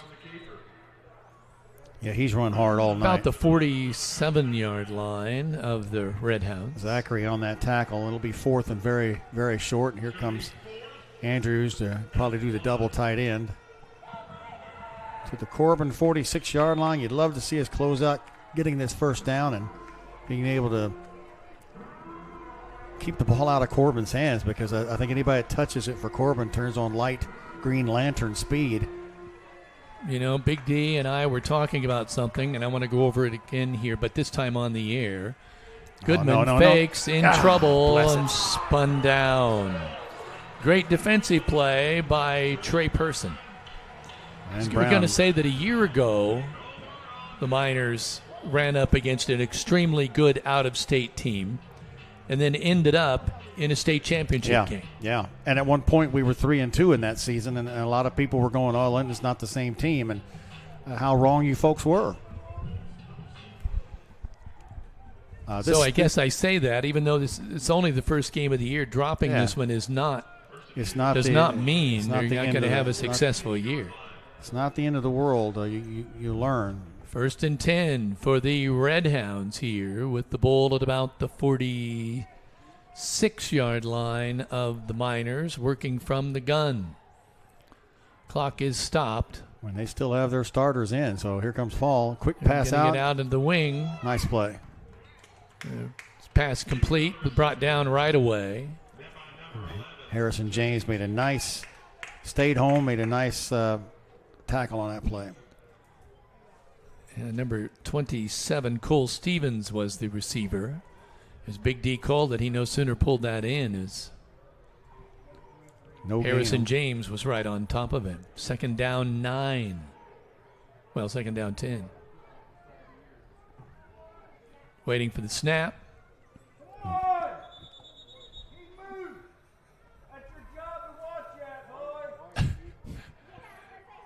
We don't need the announcer. We've got our own filter.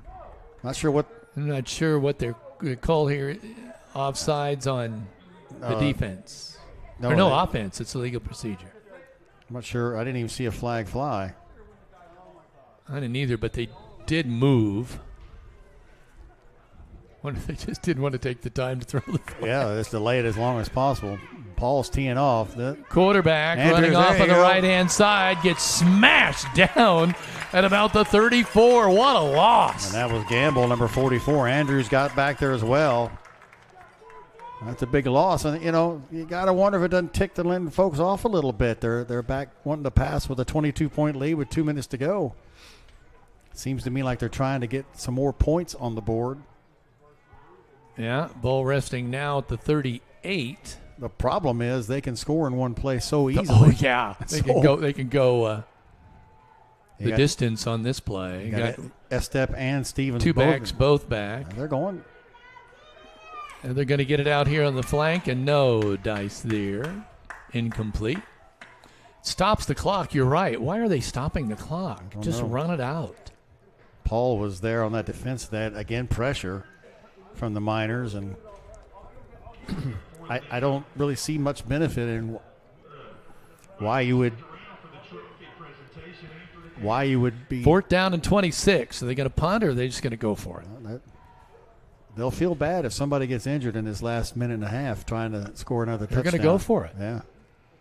Might want to work on the punt team. They haven't had to punt all night.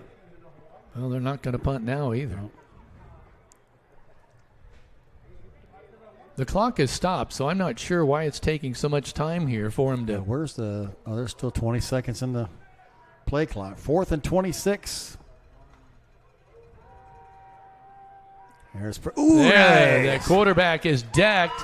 Oh, the interception is dropped, but you're right. Now the quarterback is down. Why is he still out there? That was Gamble that made the hit. He's going to get up, but that's kind of a foolish thing. Why are you throwing the ball down the field to score up 22 with a minute 42 and your starters in the contest? Especially when your dad's the coach. Yeah, well. Wow. 1:42 to play, 42-20. They wanted to pass, and not only did they want to pass, they want to score because they're throwing the ball deep. I don't know. That's kind of a chinsy. Miners situation. take it over with 1:42 to play. I mean, you have the game in hand. Yeah. So So what's the point? Yep. 38-yard line for the Miners. The good news is Salmon's got up, game off the court. Off the field. It's all right. It's first game. Miners come out. Receivers left and right. Tate Gamble, the lone setback behind Goodman. Now, we'll probably do the same thing, but we're trying to get points to. Fakes it. Quarterback, Goodman, going down to about the 31 where he's tripped up. Person's going to make that tackle. And well, I think we know Russell Goodman is a player. Yep. He's a gamer. Senior year. His Miners have a lot of players. They're going to do well this year. I really believe they will. It's just a tough outing. Another lightning been detected near Corbin. Let's get this over with. 52 yards. 1:12 to go. Clock running. Goodman coming out, kind of hobbled, but he's trying to run the offense. Going to roll to his left. Puts it out there too high. Intended for Oliver. Retain defending out there. Pertain's done a pretty good job. Look at all those guys are about half Oliver's size, but they have been able to do it tonight against Paul. Well, the passing game, these passes is like you said. This is week one. They're not all going to be high, and I mean they're going to dial it in. The more they do this, the more they practice it, the more they go over it. That's going to improve. It's just I think we know from last year's success, the passing game has got to be part of it. 42-20 with 1:02 remaining, and so we got not many people have left. Well, they're going to give themselves that giant trophy. So we get a 5-yard penalty in the sideline deal. Oh, seriously? They called them again on the other guys.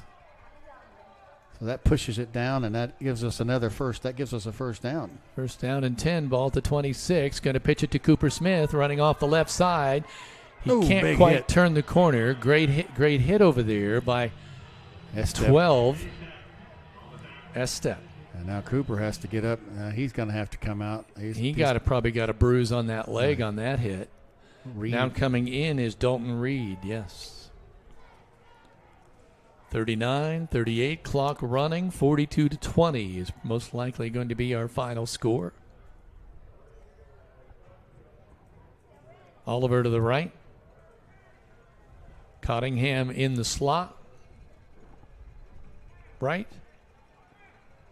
On lone receiver to the left. Goodman. Oh, they got that. They know going out to Oliver, and he's tripped up right away. Well, they knew that was coming. So that's what happens, 7, 6, 5, 4. Be sure to stay tuned for the Tech Shack post-game show when we return. That's the final. The Miners will win this. The score on the Linton Cycle Sales scoreboard. Redhounds will win it. 42-20. What did I say? Miners. Sorry.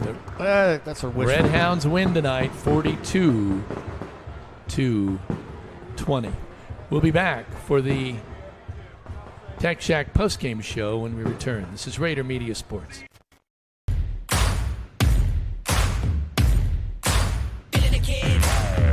There's a new kind of tech store in town, and it's not playing by your old rules. Welcome to Tech Shack in Linton, America's newest technology store for hands-on tinkerers, off-grid thinkers, and everyday problem solvers. Need two-way radios? Got them. Electronic parts? Stock. Survival gear? Ready to roll. It's like Radio Shack on steroids. Tech Shack in Linton. This ain't your daddy's shack.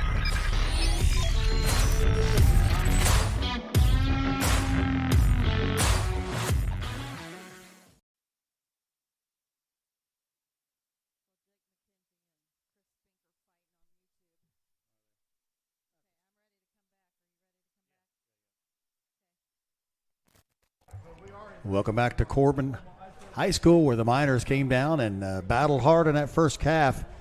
14-14 at one point. A couple pivotal moments in that first half. A fumble that kind of gave Corbin a chance to get in the end zone, and a couple of missed pass plays. Of course, the kickoff return, who knows what would have happened if that hadn't happened right after that initial touchdown. Either way, Corbin, Kentucky is one of the stellar programs. Obviously, a team that was 59-7 over the last 5 years. Lost one game last year, and of course, it's a tough thing to come down to. This was the opening of this $20 million facility, fireworks going off, prayers, and all sorts of fun things happening, and flashing lights, and Linton still came out and gave it a good battle in that first half, and hung in there the second half. We're just unable to stop the running attack of the Corbin Redhounds, and we get out of this hopefully with everybody okay. We had a lot of cramping and injuries, not injuries, but just cramping going on, and Kevin is making his way down there. That's probably quite the jaunt for that, but they go through this procedure. Probably be a while before Coach Oliver.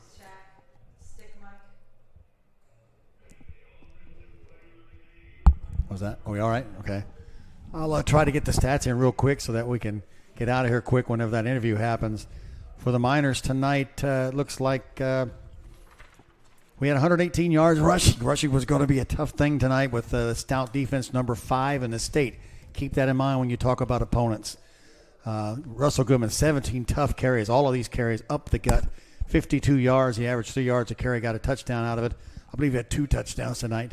Tate Gamble, 3 carries for 11 yards. Ren Cottingham looked effective when he got the ball, 3 carries for 22 yards. Cooper Smith also carried the ball a little bit harder this year, 9 carries, 29 yards. Paul Oliver with 1 touch for 4. I probably got that wrong because I don't think he carried the ball at all. But that's 33 carries, 118 yards against a pretty stout defense.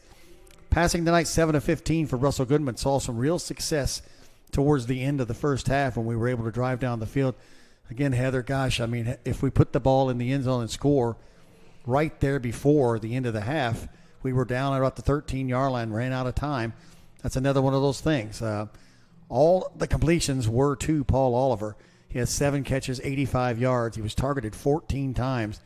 Cooper Smith, the other one who had a pass attempt, and that was also to Paul Oliver. So the Miners end up with just 203 yards of offense. So there's some things there definitely to improve on, and some areas that I think, they'll look at the film and figure out what they've got to improve on. Defensively, 15 tackles. This is highly not official because I'll have to go back and look, but 15 from Corey Andrews, 6 from Jimmy Wright. Colton Andrews with 9 big tackles as well, several of those saving touchdowns for the Miners. For the Red Hounds tonight, really a 2-man show, well, actually 3-man show. You have Cole Stevens, their big running back from last year, 15 carries, 79 yards, 3 touchdowns. The quarterback, Mason Salmons, in his first start really was effective as well, 15 carries, 52 yards, and a touchdown. Cam Estep, who was a big player for them last year as a wide receiver, more of a runner tonight, 6 carries, 46 yards. He also had a touchdown on the kickoff return of 80-some yards that really might have, changed the face of the contest. 2 carries for Clay Atkins for 33 yards. Trey Person, 6 carries for 40 yards as well. Let me see, I got that guy wrong.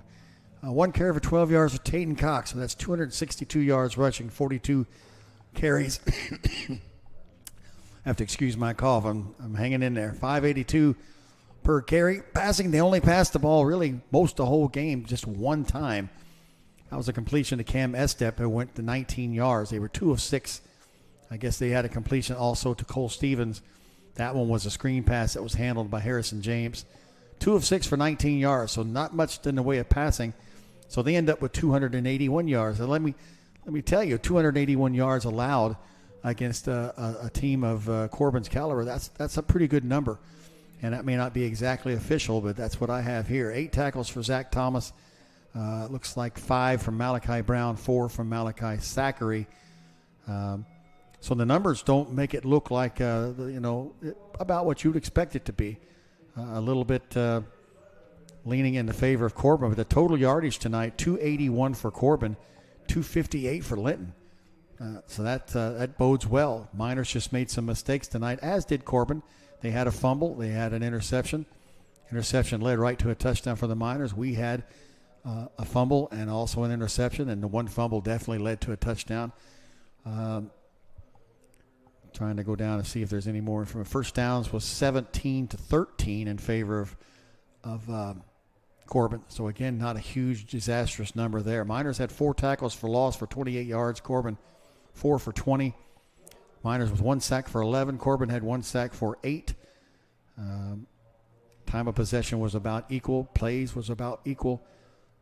Just in the end, I don't think we could really stop the Corbin Redhounds. They were able to run the ball up the gut with Stevens and the quarterback keeping it. And then Estep was able to get to the outside sweeps. And when he did that and hit the outside, the speed was incredible. I think the positive things tonight, Colton Andrews as a freshman playing a free safety position did exactly what free safeties have to do. And that is make the play when nobody else is left to do it. He saved 2 or 3 touchdowns just by making the stop. And just consider this kid's a freshman. So, of course, his older brother Corey did what Corey does and had double-figure tackles as he always does, was all over the field. Don't think I'm used to seeing him in jersey number 42 yet, but he is definitely a beast as he was last year. Jimmy Wright also played well, got several tackles. The secondary, they held their own. We only had 6 passes attempted against us, so it's hard to judge that. But I think offensively, we don't want to get back into that situation where we're predictable, and I think that's why they made the move to put Paul Oliver at wide receiver. And last year we saw that we had both. I mean, for the first time in a long time, we had both elements of the football game, passing and rushing. And this is just week 1, so it's going to take time. You don't get that from just practicing all the time. You get it from live game action. Anybody who's ever played the sport, as well as I know, that when you're practicing, you're still not 100% full going like you would in a game activity. So I see that will be an improvement down the road. You got to get some of these young guys, and not only young guys, some of the seniors who are starting for the first time, they got to get their feet wet. And I'll say it for the umpteenth time because I know I'm going to hear it. I know we're all going to hear it. But, this is a top quality opponent. We would have never dreamed of playing this type of opponent 15 years ago. We've done it the last 3 years, week 1, and there have always been tests. And I know people say, yeah, but you know what? You beat teams 63-0 and 55-0, and your starters play a half of a game. You don't get much out of that. You get a lot of confidence that you're unbeatable, and then when you face the teams that are of your caliber, you find out you are beatable. You've never been in that situation all year. The schedule now, while it's a tough one, don't get me wrong, I think we got to do something about that situation to alleviate it, but we're not hurting ourselves. We're going to get ourselves better. We saw that last year. This Linton team's going to come back strong next week. They got a lot of pride. This by no means a humiliation, 42-20. And if you were here at this game or you listened to the game or watched it, as well as I know that this was a contest. A few plays this way or that way, a fumble that didn't happen, it could be a different story. The Miners score on that before the half, it's a 1 touchdown game. Momentum plays a big role in contests. When you get down by 3-4 touchdowns, it's tough to keep going. But trying to wait and see what's happening. Kevin is waiting for, I think, Heather to go down there. I'm not sure what we're doing, but it's just me up in the booth. So it's kind of like old days up here. But so you got to keep your faith in the minor program. You can't start jumping ship. As we know, we're losing local teams to play us, and so we're having to reach out and find places that'll take us on. They're teams that have refused to play us. So that's out of our hands and out of our what we can control. The other thing I'll say is you've got these top programs like Marion Local and St. Teresa and Kettering, Ohio, and Corbin, Kentucky, that would have never talked to a small Southern Indiana football team that's not from Evansville or one of the bigger schools. You would have never seen that happen in the past. There's respect when people look up the program, and that accounts for something as well. The others made her way, jaunty way from making a sprint downstairs, I think. Just waiting for Coach Ollie. It's probably going to be a while, isn't it? Well, I think he is heading. Oh, here he comes. Here he comes. To Kevin now. Yeah. Because I talked about as long as I could humanly talk. And we do, I tell you what, I want to give props to the minor faithful that made the trip down here. Goodness gracious, they were here to the very end of the contest, and we've had most of these stands down here pretty full. There we go. Hi, Coach. Coach Brian Oliver joining us here on the Tech Shack Live mic. I guess, why am I looking up there? We're on radio tonight. I don't know. Coach, tough game. They had size, they had speed, and we had a couple of turnovers, and that really got things going the wrong way. Well, you really look, I was really extremely proud of the way the kids come out. And it started the game. I mean, coming out and scoring, forcing a turnover and getting the lead, and then we gave up a kickoff. And, I mean, it's still early in the year, but I was really proud of the way the guys fought. And, I mean, last year we were talking about you look like a Marion Local last year. I mean, we played them, our kids folded, and we did not execute.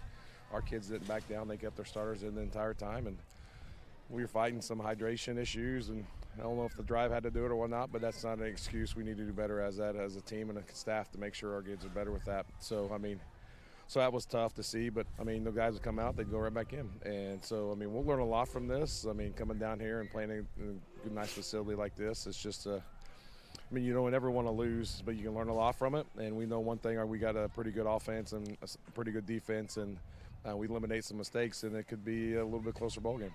I know you have a long night yet and a big day tomorrow, so let me talk a little bit about Monrovia. Is that next? Yeah, we go to Monrovia next week.